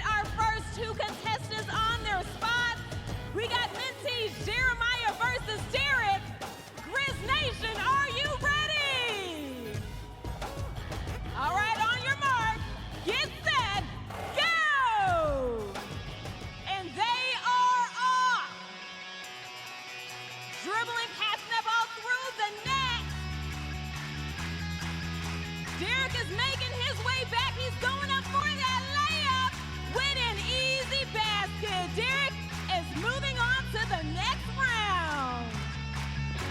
All right, next up we have mentees Madeline and Amira dribbling through those pylons, toss the ball through the net. Madeline is picking up that ball off the pedestal. Grizz Nation, cheer these ladies on. Let's see. Amira's making her way down the court. Who's gonna get that shot up first? And it looks like it is Madeline. All right, next up, representing the mentors, we have Aaron versus Isaac. On your mark, get set, go! Dribbling through those pylons. Let's see which mentor is gonna finish first. Aaron is racing back, they're neck and neck. But it looks like Aaron is our winner. You're moving on to that next round. Now for our fourth mentor group, we have Priya versus Haley. On your mark, get set, go! These ladies are off. Grizz Nation, make some noise! All right, Priya's picking that ball off the pedestal, racing down the court. She's going up for that layup. Let's see, Haley is not too far behind. Who is it gonna be? And it looks like Haley is moving on to that next round. All right, we got our semifinals. Derek and Madeline. Derek and Madeline, on your mark, get set, go! Derek versus Madeline. Which mentee is it gonna be? Derek is racing down the court. He's going up for that shot. Easy money. All right, Derek is moving on to the finals, representing the mentees. We got Aaron and Haley representing the mentors. On your mark, get set, go! Bring 'em out, bring 'em out. Haley representing the ladies, Aaron representing the fellas. Bring 'em out, bring 'em out. Which mentor is it gonna be? Haley's racing down the court. She's going up for that shot. And just like that, Haley is moving on to the finals. All right, this is a big one. It is our final round, our championship round. We got Derek versus Haley. Grizz Nation, are you ready? Bring 'em out. On your mark, get set, go! Mentor versus mentee. Haley versus Derek. Derek's in the lead.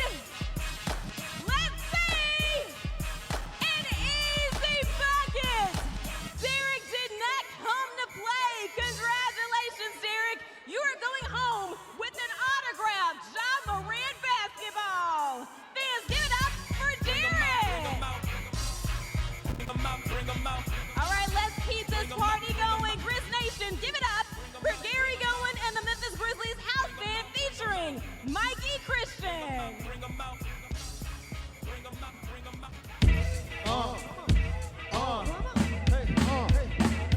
Go. Sicker than your average. Focus fit cameras on instinct. It go. Okay. Think pink Peters. My Detroit players. Shout out to my hooligans in Brooklyn. Yeah, right. Get the right Mikey there every night. Yeah, I've been smooth since days of under rules. Never choose, never prove to. Run cruise through. Do something to us. Talk go through us. Girls run to us because they knew us. Who us? Who us? Yeah, Papa and Puff. Flow like Starchy and Slush. Hold us. Yes, I prove 3 at your cherry red 3. Kill every MC easily with the C. But these dudes ain't talking about nothing, so I just keep my peace. Difference with the Jesus piece, with my peace. Asking who want it, you got it, flaunt it. That Brooklyn Bull, yeah, we own it. Biggie, can't you see? Wow. Sometimes the words just hypnotize me. Hit me. I just love your fleshy ways. Let's go. This is why they broke in your soul. Let's go. Biggie, can't you see? Sometimes the words just hypnotize me. Baby. I just love your fleshy ways. What I do? This is why they broke in your soul. I put girls from NY onto DKNY. DC and Miami, they love Versace. All Philly girls like Masito. Every cutie with a booty, boy, the coochie. Now who the real dookie? Meaning who's really these dudes right. Frank White push the 6 in the Lexus. LS 4.5 bulletproof screen tits if I want some. And I tell them squeeze first, ask questions last. That's how most of these so-called gangsters last. At last. They ain't talking about blunts and flaws, this and that, and this and that. They're doing an expensive cars and still leave you on the payment. The condo paid for, no car payment. At my arrangement, no to the plaintiff. Your daughter tied up in the Brooklyn basement. Face it, not guilty. That's why I stay filthy. Richer than Richie. Till these boys come and get me. Biggie, can't you see? Talk to him. Sometimes the words just hypnotize me. Let's go. I just love your fleshy ways. Let's get it. This is why they broke in your soul. One more time. Biggie, can't you see? Sometimes the words just hypnotize me. Hit me. I just love your fleshy ways. Let's go. This is why they broke in your soul. I can put you on real millionaire. Escargot, my cargo, 160 swiftly. I wreck it by a new one. Your crew run, your crew run. Biggie, can't you see? Sometimes the words just hypnotize me. Baby, I just love your flashy ways. Talk to him. This is why they broke in your soul. Let's go. Can't you see? Sometimes the words just hypnotize me. Baby, I just love your flashy ways. Let's go. This is why they broke in your soul. Biggie. Memphis, make some noise! Grizz Nation, give it up for Gary Gilman and the Memphis Grizzlies house band featuring Mikey Christian. Time for our top 10 plays of the evening. Starting with number 10, we go to Houston. Steph Castle losing it. Alperen Şengün saving it. Going the other way, it's Jabari Smith Jr. in transition with the flush. Nice defensive play by Şengün. And Jabari Smith Jr. taking flight. Looking nice in slow motion. We move to number 9. Our number 9 play of the evening takes us to Sacramento. It's the two-way contractee Myron Gardner with the reverse off the glass going second side, drawing the foul on Dylan Cardwell, the rookie for the Miami Heat, getting it done. Number 8, we head to Denver. Late second quarter, the lob, Jamal Murray to Aaron Gordon with the reverse alley-oop. How nice was that? Acrobatic finish for Aaron Gordon. Off to number 7 we go, back to Houston. It's Victor Wembanyama challenging Clint Capella and flushing it down over the big man. What a dunk for Wemby, who'd finished this game with a double-double. Number 6, we go to Chicago. It was all Chicago in this one against the Clippers. Matas Buzelis having all sorts of space, cocking that thing back. Bulls defeating the Clippers tonight, 138-110. Nice finish there by Matas Buzelis. Our number 5 play takes us to Philadelphia, and VJ Edgecombe with one of the best defensive plays you'll see all year perhaps. Chasing down that lob and swatting it off the backboard. Great stuff from the rookie for Philadelphia. Number 4, back to Sacramento, and Neat Clifford finishing over Simone Fontecchio with the dunk at the Summit. Kings lose this game, but that was nice. Our number 3 play of the evening takes us back to Denver. It's a 3-quarter court buzzer beater to end the first half for Jamal Murray. Wow, look at this. Giving the Nuggets a 14-point lead going into the break. However, it would be all Lakers in the fourth quarter. Lakers win that game in Denver. Number 2, back to Houston. Steph Castle. How often do you see this? An and one off a windmill dunk. Kind of an excuse me foul here from Josh Okogie, but Steph Castle, what an impressive finish there. However, Houston would win this game 111-106. And our top play of the day takes us to Utah in transition. Ace Bailey finishing over Dante DiVincenzo. Kind of makes a business decision there, but a great play by Ace Bailey. Nice dunk, and the Jazz get a good win over Minnesota.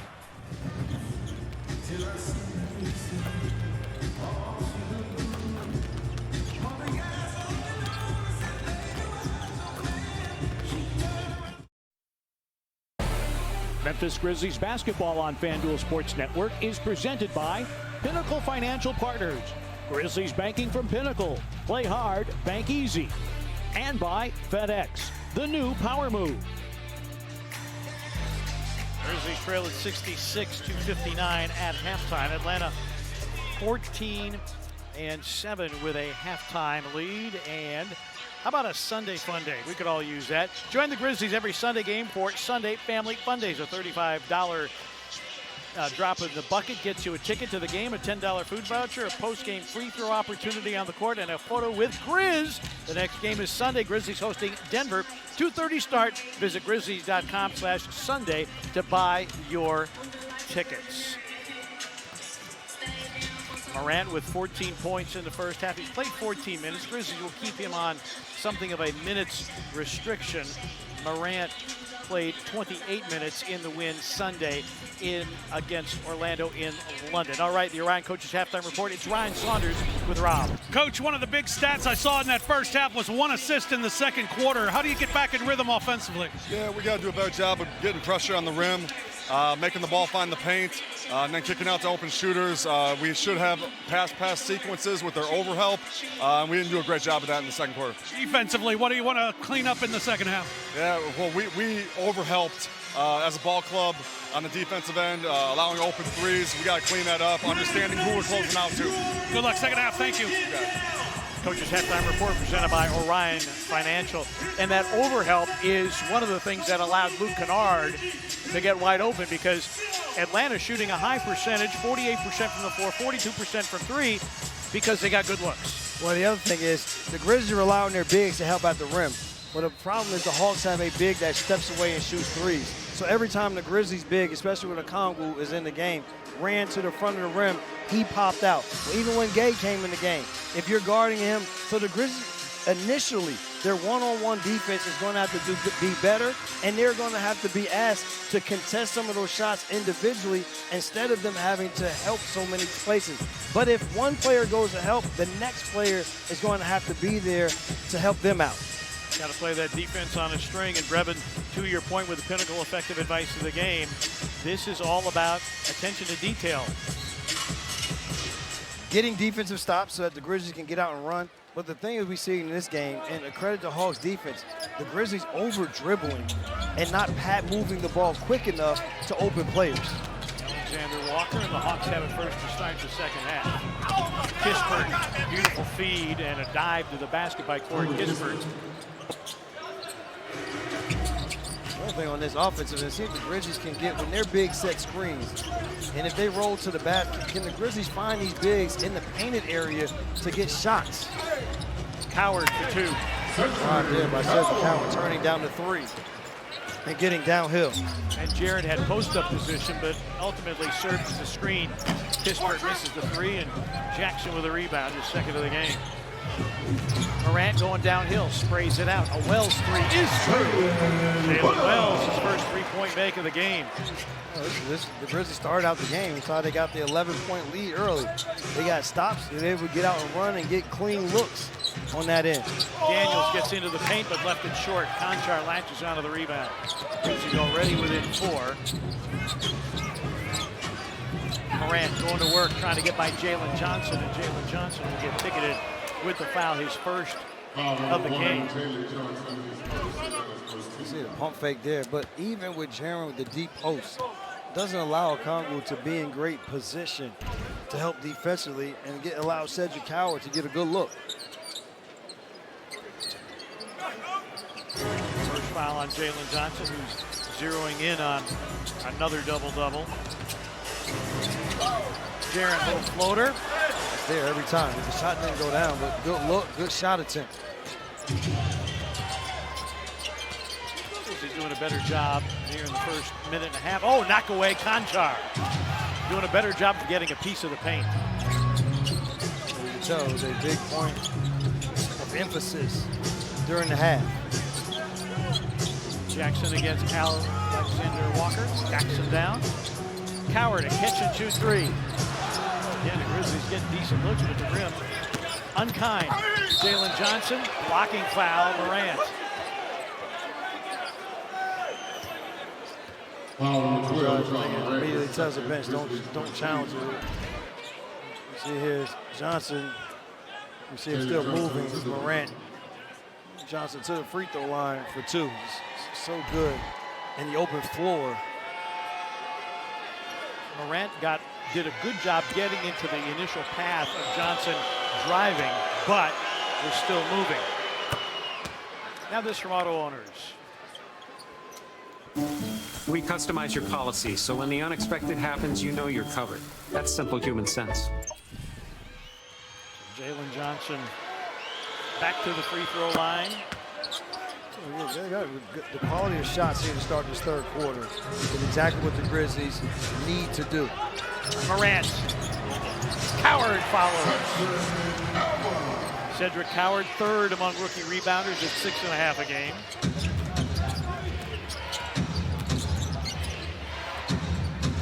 Alexander Walker. The rebound to Coward. Getting the stops part the same way when they started the game. Jaren, pull up three. And rebound, Jalen Johnson.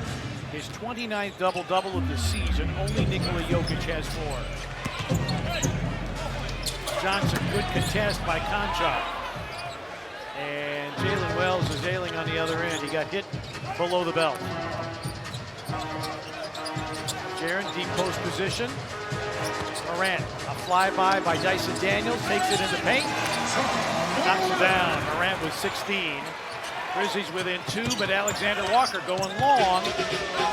Johnson for 3. Room service rebound, but a foul called on the other side of the floor as Wells picks up the foul. That is 4 on him.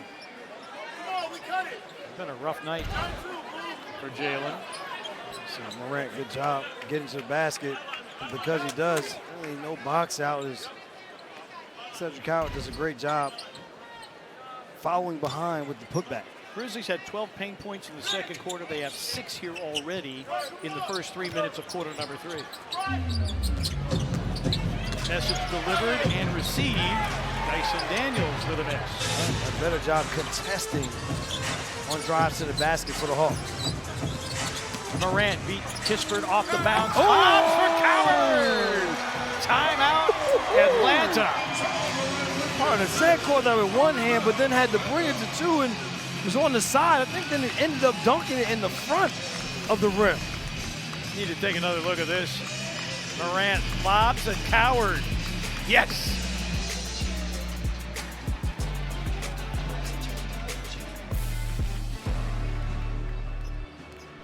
Ashley and the Grizzlies are proud to welcome Lieutenant Colonel James Taylor to tonight's game, part of the Ashley Honoring Our Military Families program. Lieutenant Colonel James Taylor is the squadron commander of the 164th Operations Squadron based in Memphis.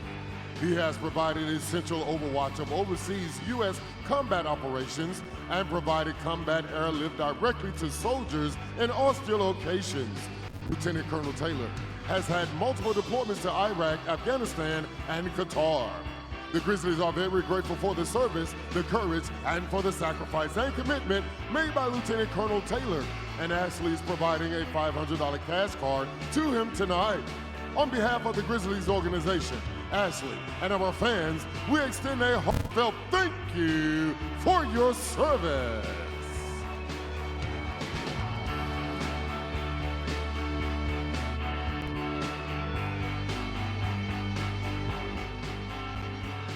At the Grizzlies Global Games Watch Party over the weekend, held at the inaugural Dream Court presented by FedEx, located at the Bernal E. Smith Seniors Boys and Girls Club. The Memphis Grizzlies and FedEx announced the next Dream Court location. FedEx is always looking to support the communities where our team members live and work. And it's through our FedEx Cares program where we are helping the world to be a better place. And that's why we've teamed up with the Memphis Grizzlies so we can work on a project called the Dream Court Series. It's named the Dream Court in honor of Dr. Martin Luther King Jr., and it's to help revitalize neighborhoods. I am super excited to announce on behalf of FedEx Cares, FedEx, and the Grizzlies that the next Dream Court is Northeast Prep Academy.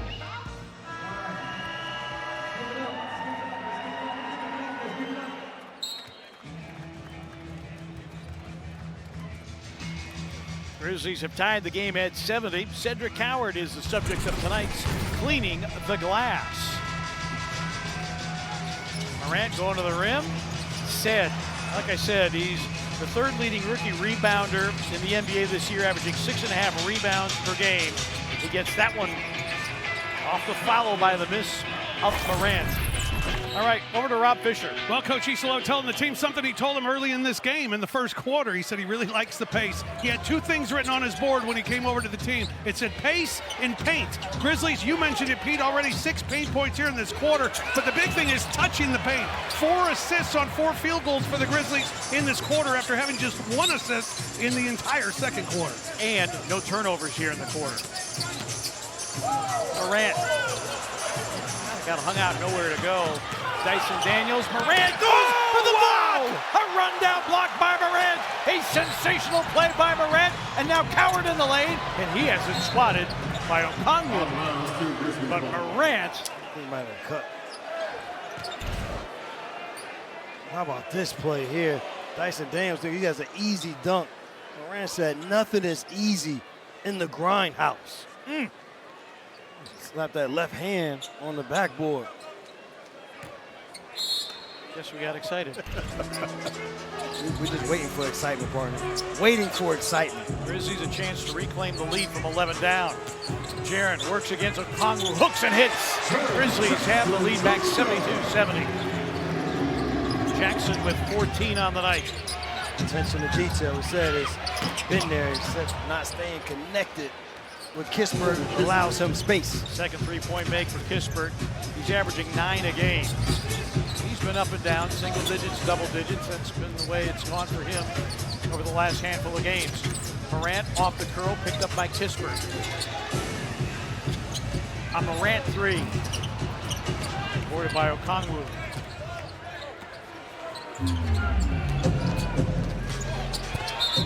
And that pass misses connections, and it is Atlanta with turnovers here in the third quarter.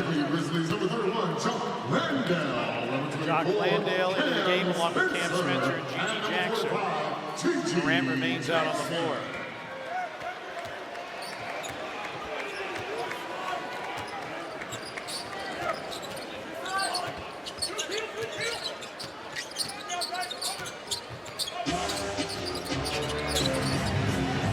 Wells, a catch and shoot 3.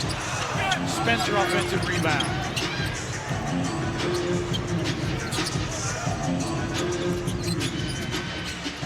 Gigi on the back down against Kispert. No look pass. Wells draws a foul. And a third foul on Okongwu.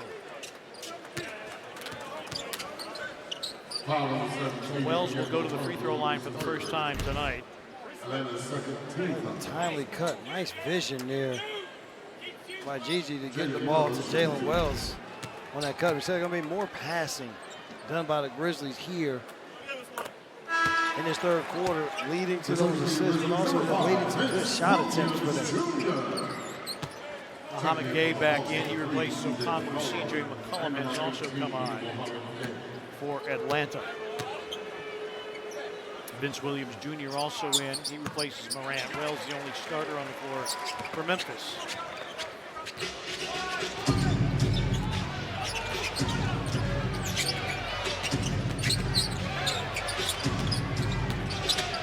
Johnson. One player that when he gets into the paint needs to see a second body. The other guys, you try to make them score one-on-one, but Johnson, because of the athleticism, is able to shoot over the top of most defenders. Gigi against Johnson. Spencer covered up by Daniels, 9 to shoot. Landale over to screen, but Spencer goes one-on-one with Daniels.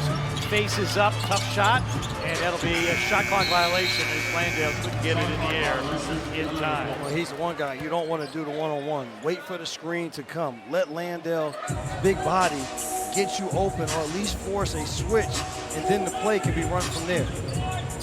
Jalen Johnson, a 20 and 10 double-double. To go along with 6 assists. Dyson Daniels sets him up. Pump fake, nope, that's a travel. Dyson Daniels drives to the basket. The perimeter guys don't need to help. Let one of the bigs that are around the basket be the help person that's in that situation, so you're not trying to back into the paint and then retreat to a score. G.G. Jackson going up, over, and in, and the foul.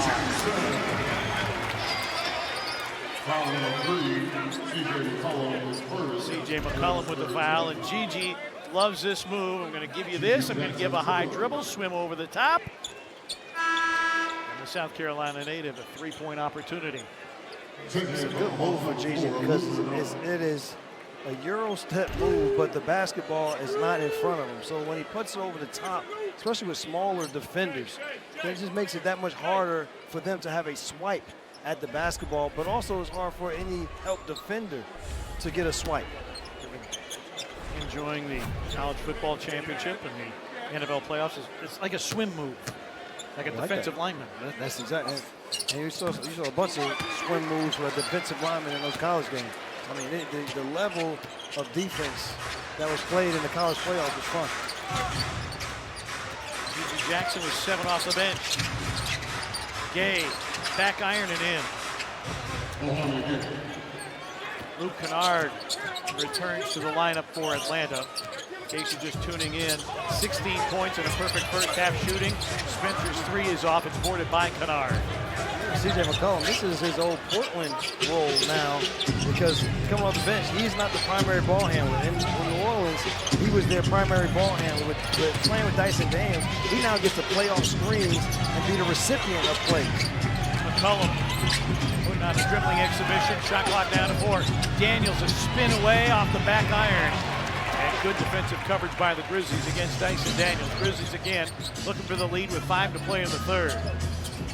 Wells calling for it. His 3 is through. Jalen Wells.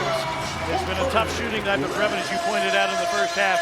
No end to his confidence. He's now 2 of 7 from 3 in double figures with 12 points, and the Grizzlies' lead is 3. Gay, an open 3. Landale boards. I like it on that last one, and they had a swing at you. The ball handler didn't try to make the initial play. Landale calling for it in the post. G.G. going downhill in traffic for 2. Here, the Grizzlies, G.G. Jackson in particular, using his size and athleticism to his advantage, not settling. Approaching 4 minutes remaining, third quarter. Johnson, dump down, Gay. Mohamed Gay averaging 5 a game. He's got 7 with that make. The Grizzlies had 9 assists the entire first half. They had 8 assists here in this third quarter. We still got 3:50 to still go. Sharing is caring. It's also how the Grizzlies play basketball, and against this defense is the best way to get shots. G.G. Jackson passes on the 3. Wells reloads, but misses. Landale offensive rebound. Nice. Wells back cutting, reverses, he can up it in.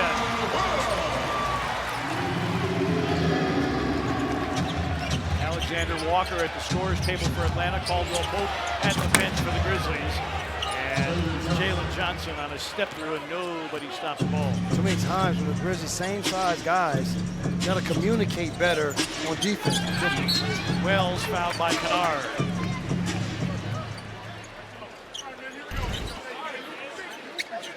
G.G. to the basket. Good job stepping through to get the lay-in. And then Landale gets the offensive rebound.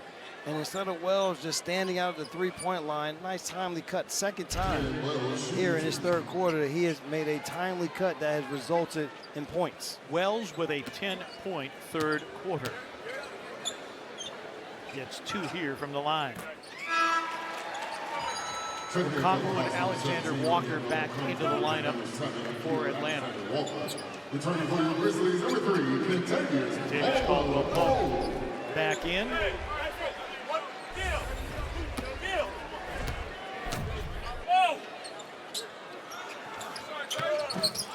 Wells knocks down both. Grizzlies without Santi Aldama tonight. Talk about one of those guys that keeps the ball moving, keeps bodies moving. That's what Santi affords this team in their half-court sets. A very real connector. And McCollum off the drive this time. McCollum was 7 off the bench. Spencer working with a Landale screen, drives and banks it home. Good job by Landale in a post-up position. Keeps the defender on one side so the guard can get to the basket. Okongwu short with a 3, but Gay an offensive rebound. Okongwu and the foul on Landale. 3-point opportunity for Onyeka Okongwu. A big bounce-back game for him. Went 0 of 6 from the floor in putting up 4 points Monday against Milwaukee. He's got 14 points on 5 of 9 shooting. Meanwhile, Spencer with 9 off the bench and a tough 2 here as the Grizzlies lead it.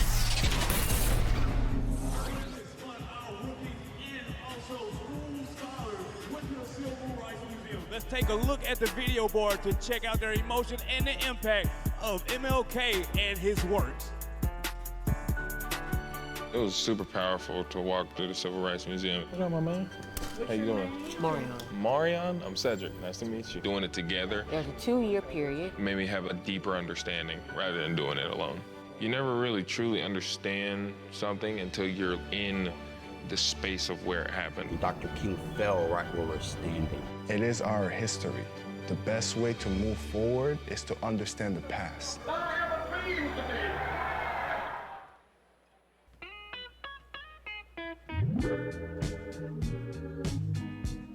Each season, the Grizzlies players, ownership, and sponsors donate tickets to youth throughout Memphis and the Mid-South. These tickets are used to reward them for improving grades, helping in the community, or making strides in their personal and academic development. Thank you to this season's participants.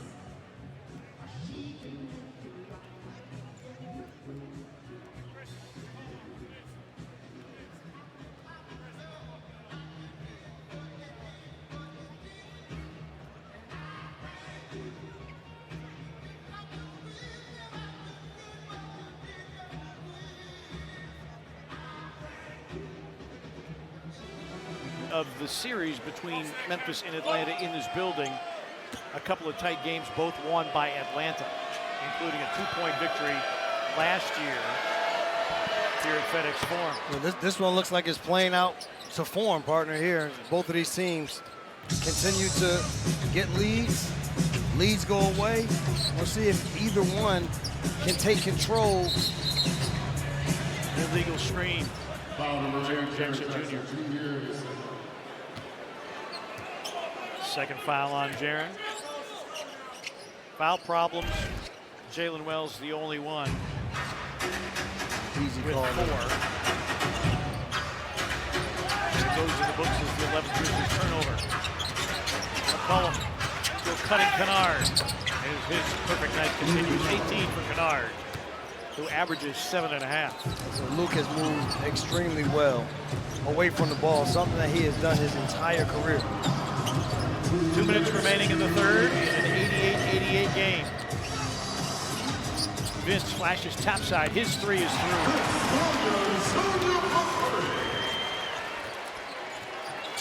That's big for Vince. Let's see if that will get him going on both ends of the floor. He comes up with the rebound, but then and Jaren Jackson Jr. just picked up his 3rd. Foul number 8, Jaren Jackson. 4th Grizzlies foul here in the period. 4 also on Atlanta. Conchar, Miranda, and Coward return to the floor. Conchar. Number 23, Cedric Coward. And number 12, John Moran. Jaren's got to be smart. You don't want to pick up a 4th foul here in this 3rd quarter. So see if he can do a better job not playing with his hands as much, moving his feet, using his body more. And McCollum on a blow by. McCollum with 9. Jaren going downhill into a double team. Morant sets up Caldwell Pope. KCP will get a trip to the line with 1:24 remaining. Foul on Luke Kennard. Second on Kennard. Kenny just continues to do positive things for this Grizzlies team. And it's not always just in the scoring category. There are some times where leadership comes across on the floor for him, just in talking. Some is verbal, some is nonverbal. But it's nice to have a guy that comes off of the bench that is not expecting himself to just be an offensive weapon. He's a guy that can come in and give a little bit of everything. I think Kenny has found his stroke on the offensive end, but he has given them more than just that. Including 4 boards and 3 assists in addition to his 7 points. He's doing it in short minutes. McCollum, no. And knocked out last touch by Atlanta. The Grizzlies get it back with 70 seconds remaining. No fouls to give either way. And the Grizzlies put a nice camper on this third quarter that has seen him grab control of the scoreboard. Morant. And throw away, picked off by Kennard. McCollum, a retreating 3. And that really is a backbreaker for the Grizzlies. Turn it over, and then it ends up in a McCollum 3. Yeah, on this side, though, you got to make an easier play. The easier play, just throw the lob towards the rim. It's hard for a big to see once multiple bodies start to converge too much.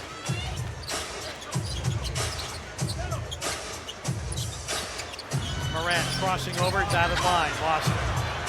Back-to-back turnovers. McCollum, Gay lost it because he was fouled and 2 free throws coming. And I had said you hope that the Grizzlies come up with a nice end here to the third quarter, but at the moment, they've let it get away from them literally with back-to-back turnovers. Mohamed Gay will go to the free throw line where he is a 63%er. Former Washington State Cougar, native of Senegal.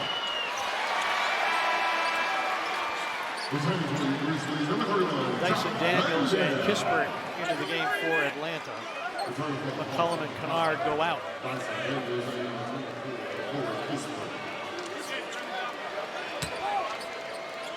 Grizzlies trailed it by 7 at halftime, 66-59.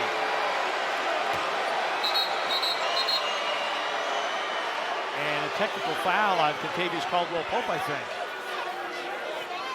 They had a running conversation going with Nate Green. I guess Nate Green felt as though the conversation went too long.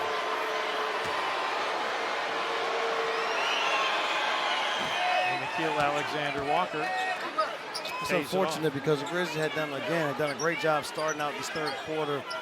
Started to find a little bit of the rhythm, but you talked about how nip and tuck these games have been. And it is the same thing that has happened throughout the basketball game, in that whichever team seems like they have garnered control, the other has come back. Yeah, and in a game like this, Brevin, I'm going to predict this is going to come down and be decided by single digits for sure. About a 1.5 different shot clock to game clock. Atlanta with a 1-point lead, courtesy of the technical free throw by Nickeil Alexander-Walker. Morant driving on Kispert, forced into a fadeaway. It's in for Morant. 18 for Morant to go along with 8 assists. And Dyson Daniels is off the mark. And the Grizzlies have a 1-point lead going to the fourth quarter. They had a 1-point lead after 1 quarter, trailed by 7 at halftime. But the Grizzlies get a 12-point third quarter from Jalen Wells and Morant with some highlight plays as well. Grizzlies lead it 95-94 on FanDuel Sports Network.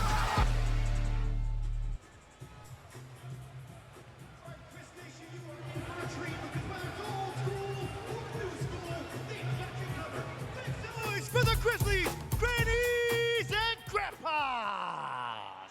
Go, go, go, go, go, go, go, shorty. It's your birthday. We gon' party like it's your birthday. We gon' sip Bacardi like it's your birthday. And you know we don't give up, cause that's your birthday. You can find me in the club, bottle full of bub. Mama, I got what you need. If you need to fill the bars, I'm in the habit. So come give me a hug, if you're in the getting rough. You can find me in the club, bottle full of bub. Mama, I got what you need. If you need to fill the bars, I'm in the habit. So come give me a hug, if you're in the getting rough. Let's hear it one more time for your Grizzlies, grannies, and grandpa.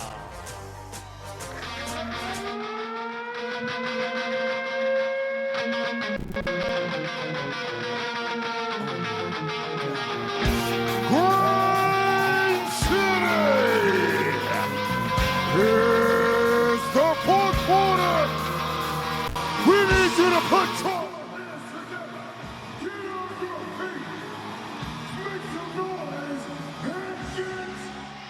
There's the game recap. Both teams 47%. Atlanta 13 threes, but made only 2 in that third quarter after making 11 in the first half. And the Grizzlies 9 assists at halftime, 10 in the third quarter as they outscore Atlanta 36-28 in quarter number 3.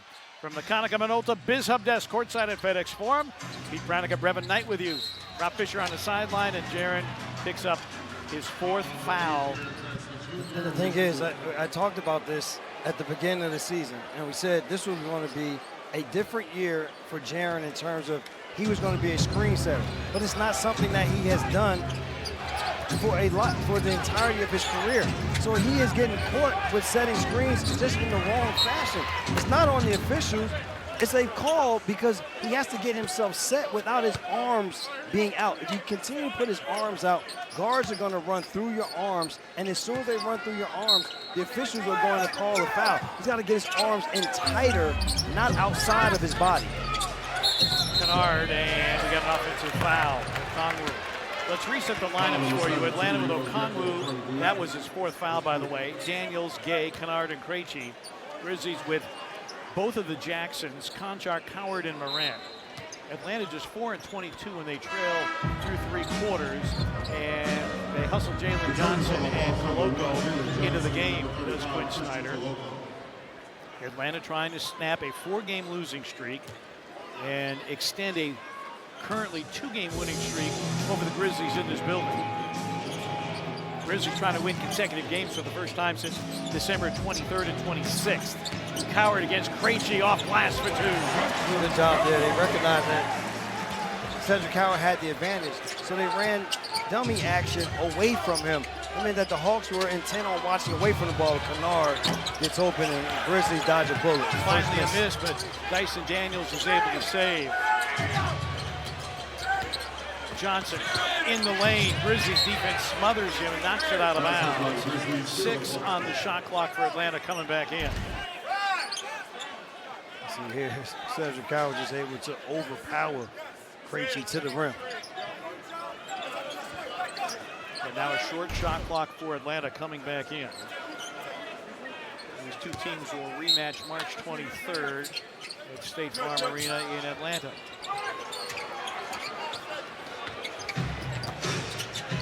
Krejci, Koloko, Morant got a piece of it, and the Grizzlies will get possession. It was about to be a shot clock violation, but Morant, another spectacular block.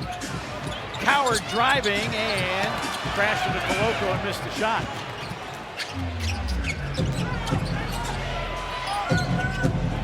Kennard with a drive into a crowd. Grizzlies smother him. Jackson gets credit for the block of the steal. Jaren had it knocked away from behind by Kennard. Krejci spots up for 3. That's what he does. About 80% of his shots and points come from 3-point territory, and he's tied the game at 97. Grizz had done a good job with turnovers. Just here lately, the turnovers doing them in.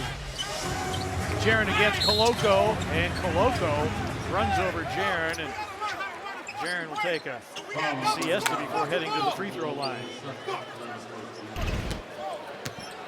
You see here, the drop down there as Morant comes over, and again, second block of the game, able to get a player from behind, and then Jaren to the basket will get 2 free throws. And if Morant hadn't gotten the block, Coward would have as well. 6 blocks for the Grizzlies tonight, 2 from Morant. And so Jaren to the free throw line, 1 for 1 tonight. Brevin, you traveled with the team over to Europe, so you can speak to this. Jet lag, energy level, having been back for a couple of days. It was. Listen, the good part was at least they had a day yesterday to kind of get right yourself. But the thing about this team is nobody plays major minutes. So because of that, then that helps in terms of whatever little jet lag there may still be there for these guys. So because of the rotations and the way that they play, I think it allows you to have yourself ready for this game. And Morant called for that foul, first Grizzlies foul of the period. 3rd on Morant. On a different type matchup for Morant defensively, guarding Luke Kennard. Luke Kennard is not one of those guys that's just going to stand. And the Hawks have done a great job of running different screen angles for him. Here's another one out the corner. Behind a Koloko screen, Morant steps up on him, and Kennard nearly lost the ball. Shot clock down to 6. Johnson, Koloko, Johnson, 2 on the shot clock. Down the lane, hey, shot clock violation. Good team defense by the Grizzlies, and Atlanta was looking for a shot. They just kept looking, and the Grizzlies kept defending. Good defense by Morant initially on Luke Kennard, and then Gigi Jackson staying on the body there of Jalen Johnson makes it a tough shot attempt. Coward one-on-one with Kennard. Morant on the move. Got knocked down, missed the shot. Krejci pleading for it. Another 3 by Krejci, and got fouled by Morant. A 3-shot foul for Vit Krejci.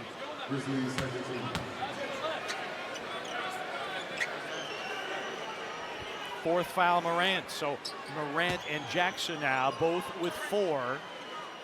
And Krejci to the free throw line where he is a 76%er.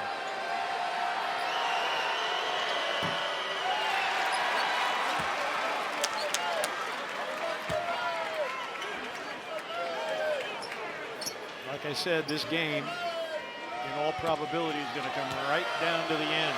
Every possession, every shot, every pass. So some of these side screen rolls, when they run the side screen and the big rolls, if you can't throw the pocket pass to the big because a 3rd defender has come, you may be able to throw a reverse pass to a guard that should be replacing, because defensively the Hawks, they are flooding the paint on the defensive side in these Grizzlies half-court sets. All level at 99.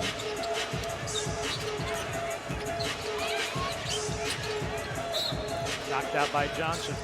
10 on the shot clock. Spencer and Landale returning for the Grizzlies. So you see the headsets there. That's Nate Green. This is an experiment, phase 2 of the experimentation of the ability to talk to each other, even though you might be on the other side of the floor. Because a lot of times referees will make eye contact like, okay, what do you have? Well, I've got a foul, I've got to travel. They can actually now have that conversation, and if Secaucus needs to buzz them during the course of a game, perhaps a scoring change. And now this should be an away from the play foul on Krejci. So 1 free throw for the Grizzlies plus possession. So again, this is an experiment. It's phase 2 of this communications experiment. Earlier in the season, they worked with another communication system. So the game flow is very important to the league. And so anything they can do to make sure that any replay reviews or any necessary communications take as little time as possible, that's what it's all about. So this is the first game that we've seen the referees with this system. So I'll be interested to see as they roll it out what their feedback is. Another piece of technology that they're going to have to adapt to. Exactly. You imagine running around with something in your ear and attached to the side of your face as this has it. Landale beat the shot clock, but Krejci the rebound. Oh, Gigi Jackson, not a good foul. As Jalen Johnson dunks and a free throw as well. And we got a technical foul. Nate Green's got a tech, I think, on Krejci. Technical foul number 27, beat Krejci. You missed that one, partner. That might have occurred at the other end of the floor. But it wasn't with Nate Green. It was between Krejci and Cam Spencer. Okay, the Rob. two of them talking. Yeah, Okay. it was them two talking. Cam Spencer gave a little shove after the missed shot on the one end, and Krejci got upset, and he wouldn't let it go all the way down the floor. Thus, he gets the technical foul. Okay, so Nate Green cleaning it up with the tech. I'll tell you, he says some magic words that he allows the official to hear him say when talking to Cam Spencer. And Johnson converts the three-point play. And Atlanta back in front, 102 to 101. It's a nip tuck. This is going to be a nip tuck down to the end. And it's probably going to come down to which team can execute a half-court set the best. And half-court execution has been problematic for the Grizzlies. Spencer, dump down, Landale, blocked by Koloko. Probably said Koloko wouldn't be sitting at home for long.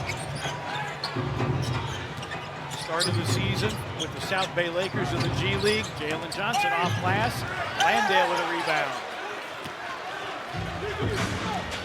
Caldwell Pope against Krejci. Off the high glass and down. Grizzlies lead at 103 to 102.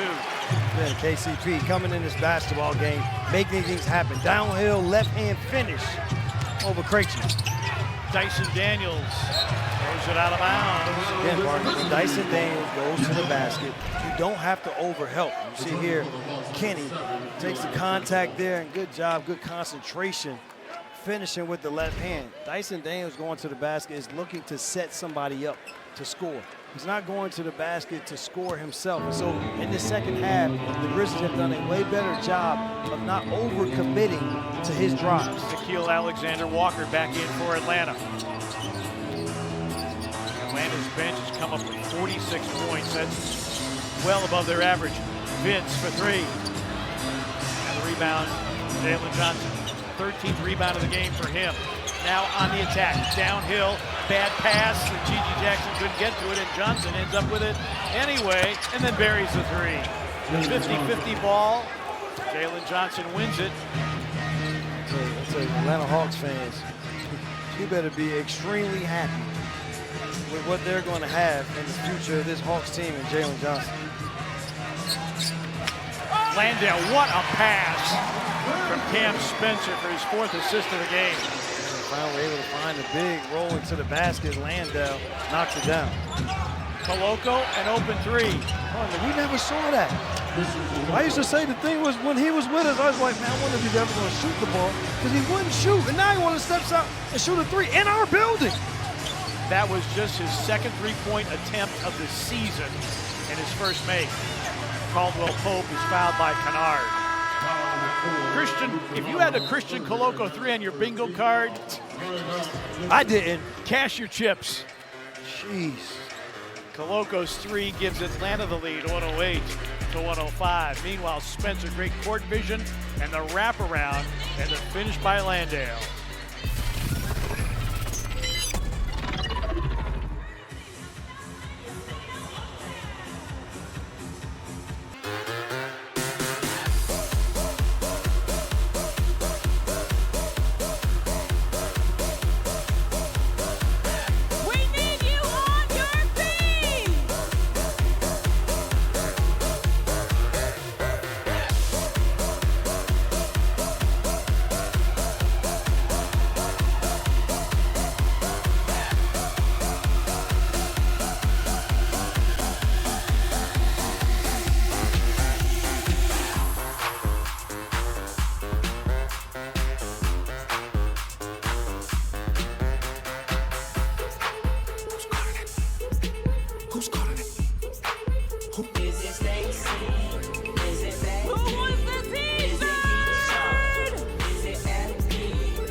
the function?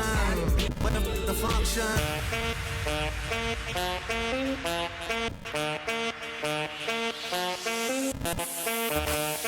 Grizz needs to hear you.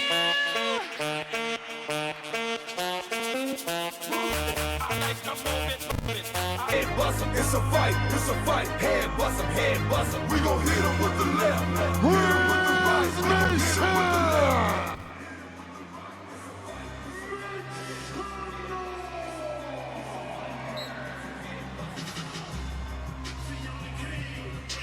One possession game midway through the fourth. Well, you can celebrate the outstanding women who have impacted your community with the Game Change Her Award presented by Nike. Honorees will receive 4 tickets to a Grizzlies game where their impact will be recognized on court. Submit your nominations at grizzlies.com/GameChangeHer by January 31st.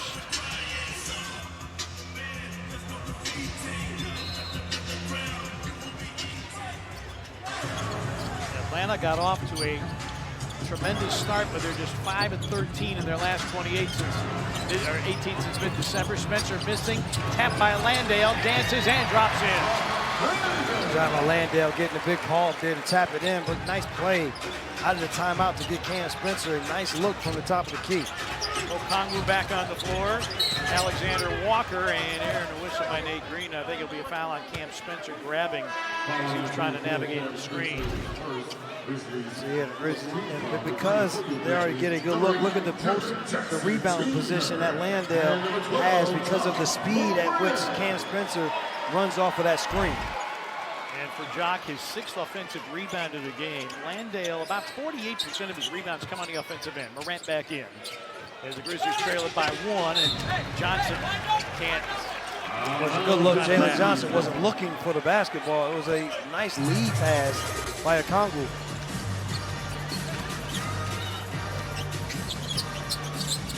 Jaren turns down the 3, drives on Daniels, has it blocked, and Daniels on the, or Johnson on the pickup rather. 3 by CJ McCollum is off.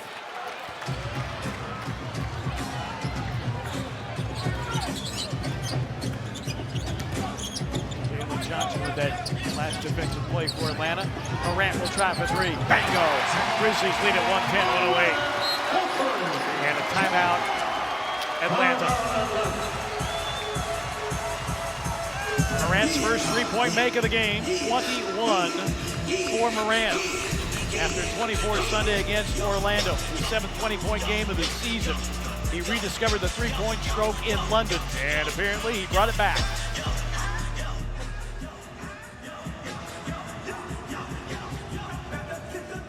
Sleeping no big folk. Popped out with some Anna, so I robbed him for his camera. I'm a gangster, and I'm standing on that shit. We just stuck there with them tools, let's go hammer in this beat. Yeah, trapping for bag to bag. We can go mad for mad. These false, they fad. How you gon' rag to rag? Book bag got the big pop. Like high school, you can get jumped. Cake paid me like a week pop. Hey, bend it over, let me see some. Hey, I'm a monster, dumping like a Tonka. GD crazy like my uncle, this not a Honda. Hellcat laugh like some thunder. 12, you on them. All these little rappers think they tough. I swear to God, I don't give 2 gifts. Out news hanging, we gang banging. We bet who first to fuck some more. Break the law, Clark ain't dead, Clark ain't dead, Clark ain't dead. Break the law, Clark ain't dead, Clark ain't dead, Clark ain't dead. Break the law, Clark ain't dead, Clark ain't dead, Clark ain't dead. Break the law, Clark ain't dead, Clark ain't dead, Clark ain't dead. Tennessee, Clark ain't dead, Clark ain't dead, Clark ain't dead. Out to Texas, Clark ain't dead, California, Clark ain't dead. To the boot, them Clark ain't dead, Florida, free, yeah, Arkansas. Clark ain't dead, shout out to Fred, Clark ain't dead, Carolinas, Clark ain't dead, Clark ain't dead, Clark ain't dead, Mississippi, Clark ain't dead, Alabama, Clark ain't dead, Illinois, Larry Oak, Kansas, they are doing Washington, Clark ain't dead, Missouri, Clark ain't dead, bitch.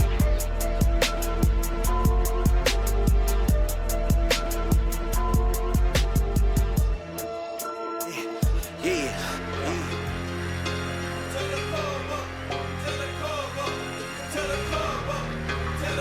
Grizz Nation, you already know how we get down. Let's go ahead, finish up this 4th quarter.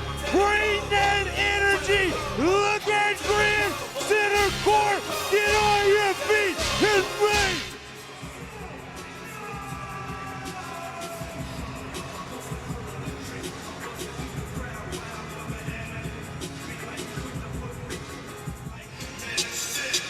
110-108. Why do the Grizzlies have the lead? Well, because that guy, Ja Morant, our international paper player of the game, drops in his first three-point make of the game to give him 21 to go along with 8 assists. Yeah, back-to-back 20-point games for Ja Morant since coming back from injury, and much-needed points for this Grizzlies team. Knocked down a big three there to force a timeout. But these are the moments that he is built for. End-of-game moments, winning situations, game on the line. He's always stepped up for this Grizzlies basketball team. That's why our international paper player of the game is Okongwu knocks down another three. His 4th of the game, 18 for Okongwu. He's north of his average, 16, and Morant lost the ball. Atlanta the 1-point lead. McCollum off the bounce. Floater won't go. Wells, Jackson, Conchar, Morant, and Caldwell Pope, the 5 on the floor for the Grizzlies. Grizzlies going to need a closer, and Ja Morant can be that guy. Cutting back door, but Jaren's pass is intercepted by Jalen Johnson. Alexander Walker, a 3 in transition, and that is what Atlanta does so well. They force turnovers and they punish you in transition, and their lead is now 4. Just a little bit of indecision for Jaren on that possession. With the turnover.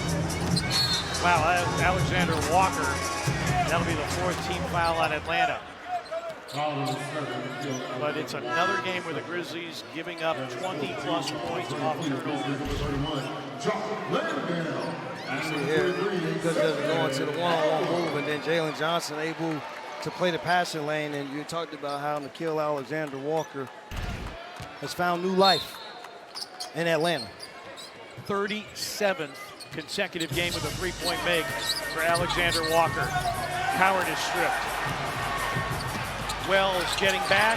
McCollum. Another block! Holy cow!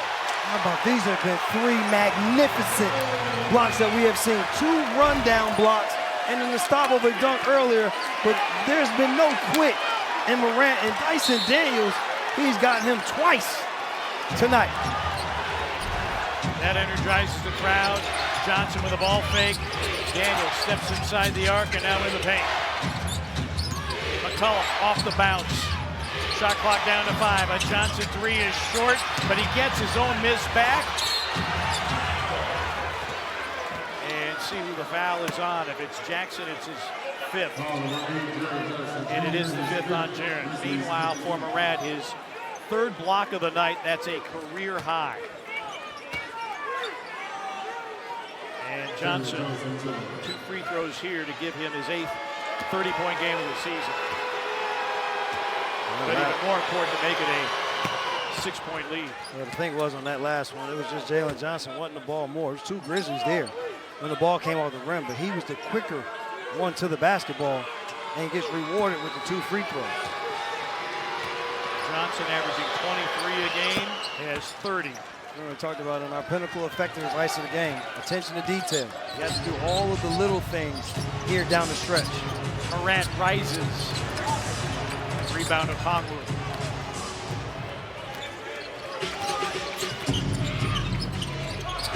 Alexander Walker. Offensive rebound of Okongwu, but Jaren took it away. A look ahead to Wells. Oh, pretty play. What a pass. Clutch games, Atlanta 9 and 12. They're the 3rd best 3-point shooting team in the final 5 minutes when the margin is within 5. Alexander Walker around a screen. Daniels, floater, back iron. Jaren rakes in the rebound. Grizzlies, meanwhile, 10 and 15 in clutch games. Wells, a pull-up 3.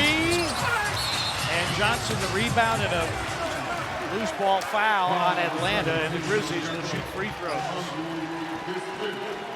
Even more to the point, talking about all the close games the Grizzlies have played, as you look at Morant's 9th assist of the night and the best of the bunch, and Wells had an argument for an and 1. Hey, look at this pass, going to lead above multiple defenders and winning time on point for that lane. Morant on the cusp of a third consecutive double-double. And Atlanta's going to take a timeout here. They had 3 timeouts remaining, and you can't have more than 3 when you go under 3 in the fourth quarter. Morant 21 and 9 dimes. The Grizzlies down 3. Landale, one more free throw when we come back.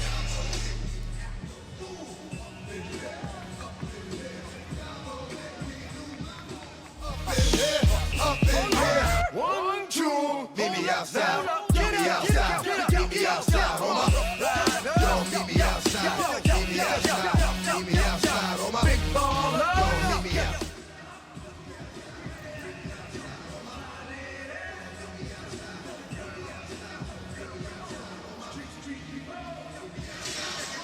Jalen Johnson, a game-high 30 points to go along with 15 boards and 8 feeds. Now 34 consecutive games with 5 or more assists. That's the second longest active streak. Brevin, he checks all the boxes for Atlanta. And that doesn't look like he has broken a sweat in this basketball game, but you're exactly right. Checks off all of the boxes, and the biggest box he's checked off is he's unselfish. And he could go out and take as many shots as he would like to take with this team, but he plays within the offense. And when you do that, that means your teammates like to play along with you. And his teammates know how to move without the basketball, and because they move well, they create lanes and opportunities for him to exploit the defenses. He has increased his scoring average and rebounding average every year of his career. And they gave Morant a 10th assist, so third straight double-double for him in his fourth 20 and 10 game of the season. It's going to come down to execution on both ends. And the Grizzlies only allow 1 field goal attempt. Oh, good steal here by Cedric Coward. Coward, and McCollum raked it away. Alexander Walker for 3. Backbreaker there with the old savvy vet coming up with a huge steal. 16 straight game of double or multiple threes for Alexander Walker, and the Grizzlies missing the paint. It's boarded by Dyson Daniels.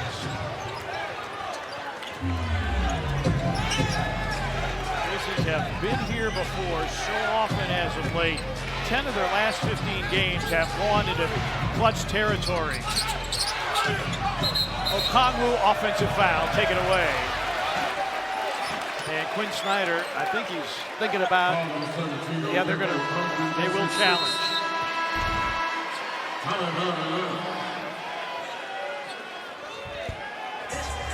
That's good defense. That's good defense, partner. He gets the basketball before any contact. You'll see there the hit to the face of Jock Landale, and see what this call is going to be.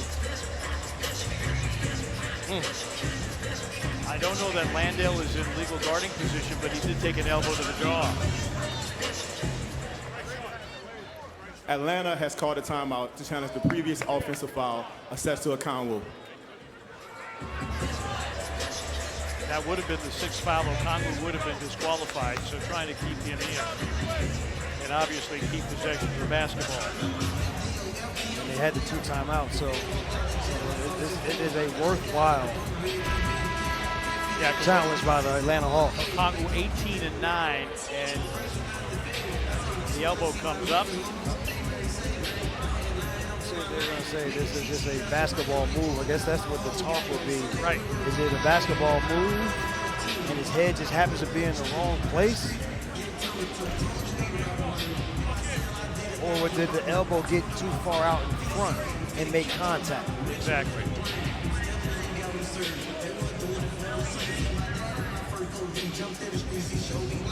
Conversation. Mitchell Irvin will tell us what the decision is. After review, Okongwu makes illegal contact with his elbow. Therefore, the challenge is unsuccessful. The offensive foul is confirmed. That's Okongwu's 6th personal foul, so he's disqualified. Atlanta is short the timeout, and they do not have a challenge remaining in the game. Thank you. That's a big foul, Mark. It's a big call because the thing with Okongwu gives them is he gives them an inside-out threat. they have to come back in the game with Koloko. I know Koloko made a 3, but that is not what he does. And the Grizzlies don't have to react to him stepping out at the 3-point line the way they would with a Okongwu. Who made 4 of 8 from 3. Exactly. Grizzlies down 5, approaching 2 minutes remaining in regulation. Nice. Great find, Landale. Morant, his 11th assist of the game. He had 13 against Orlando on Sunday. Great play. The wing set a screen on the big on the roll to allow Landale to be wide open. Wells against Jalen Johnson. Oh, Morant with a steal. Morant for 2. 1-point game. That's it. Well, what the Grizzlies missing in their games, they needed a finisher and a closer, and John Morant stepping up in that role right now. First steal of the game for Morant. Johnson against Wells. 1.5 minutes remaining. McCollum, a step back 3, hits. It's hard to like C.J. McCollum. Man, pretty much kept him under wraps for the basketball game, but you know he likes these some moments. Howard, a 3. Bingo! Cedric Howard makes it a 1-point game again. Both teams are over the limit. Atlanta 1 timeout, Grizzlies 2. Grizzlies have a challenge in their back pocket if they need it. Didn't I say this is going to come down to a 1-possession game? You called it, Barton. Johnson against Morant. Backs him down. 3 to shoot. Fadeaway jumper is in. 32 for Johnson. Still 1-possession game.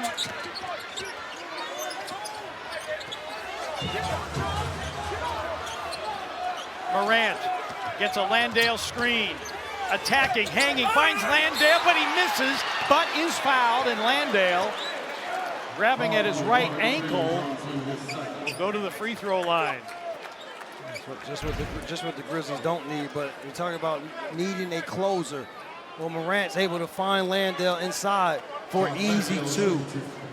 And then on this end, great defense playing the passing lane, coming up with the steal, and then the easy 2-hand slam on that end. And they're a little indecision defensively because who's going to stay? Should both of us stay? Well, he gets the pass off for the 3 to Coward as Landale comes up a little short on that free throw.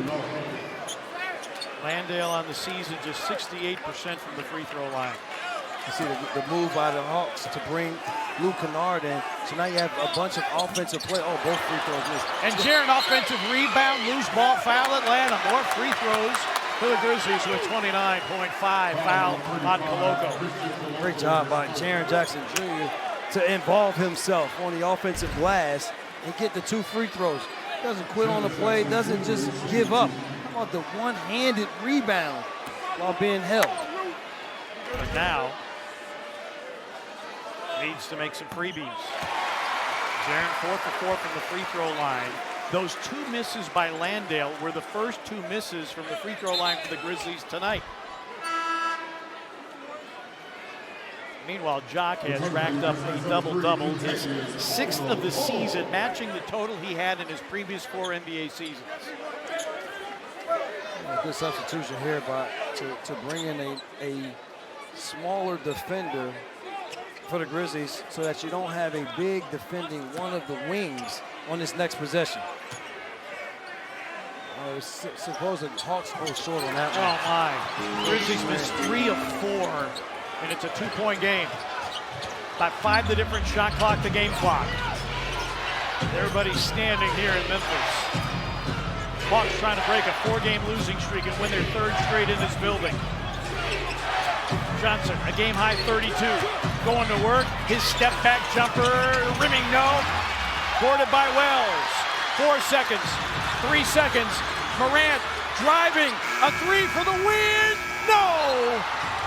And Atlanta wins it as they did a year ago by 2.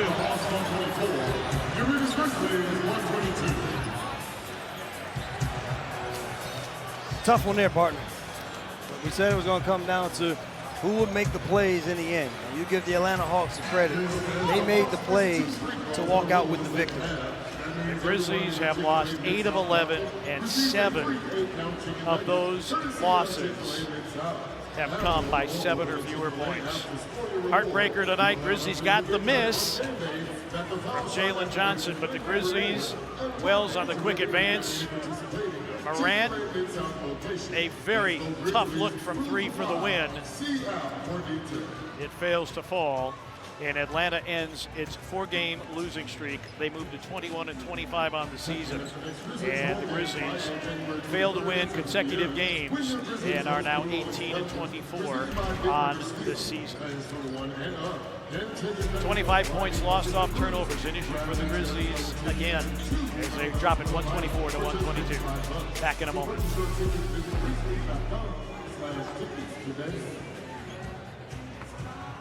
The Memphis Grizzlies would like to thank you for attending tonight's game. Tune into the postgame show at 92.9 FM ESPN Radio on your way home. I'm your public defense announcer. The 1950-51 NBA season was set to start on November 1st. But because of a scheduling quirk, the Washington Capitals faced the Rochester Royals the day before, which made October 31st the day history was made. Earl Lloyd became the very first African-American to appear in an NBA game. Lloyd scored 6 points, and true to his nature, he grabbed 10 rebounds. But the Caps lost 78-70. No three-pointers, remember? Chuck Cooper, the first black player to ever be drafted in the NBA, made his debut on November 1st, 1950 against the Fort Wayne Pistons. In his first game, he scored 9 points. In his first season in 1950, Cooper averaged over 9 points a game. In fact, Chuck was a part of Celtic history in another important way that year. He was a key contributor to the Celtics posting their very first winning record. We've had a few more since then. On November 4th, 1950, Nat Sweetwater Clifton became the very first black player in New York Knicks history. At Wharton Fieldhouse in Moline, Illinois against the Tri-Cities Blackhawks, Sweetwater put on an impressive display. 16 points, 12 rebounds, a double-double.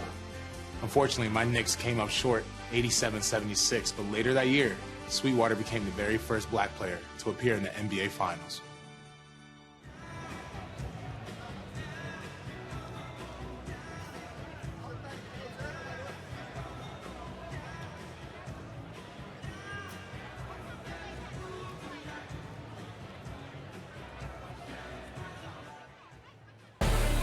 Memphis Grizzlies basketball on FanDuel Sports Network has been brought to you by Pinnacle Financial Partners, Grizzlies banking from Pinnacle, play hard, bank easy, and by FedEx, the new power move. Final word from the Konica Minolta Biz Hub desk here courtside at FedEx Forum. Atlanta shoots 47%, 8 more made threes. That was a big difference. Atlanta leads the league in assists. They had 34 tonight. Grizzlies got a 23-point, 12-assist double-double from John Morant, his 3rd consecutive, but Jalen Johnson, game-high 32, carries it for Atlanta, 124-122. We are back with you Friday night when the Grizzlies host New Orleans here on FanDuel Sports Network.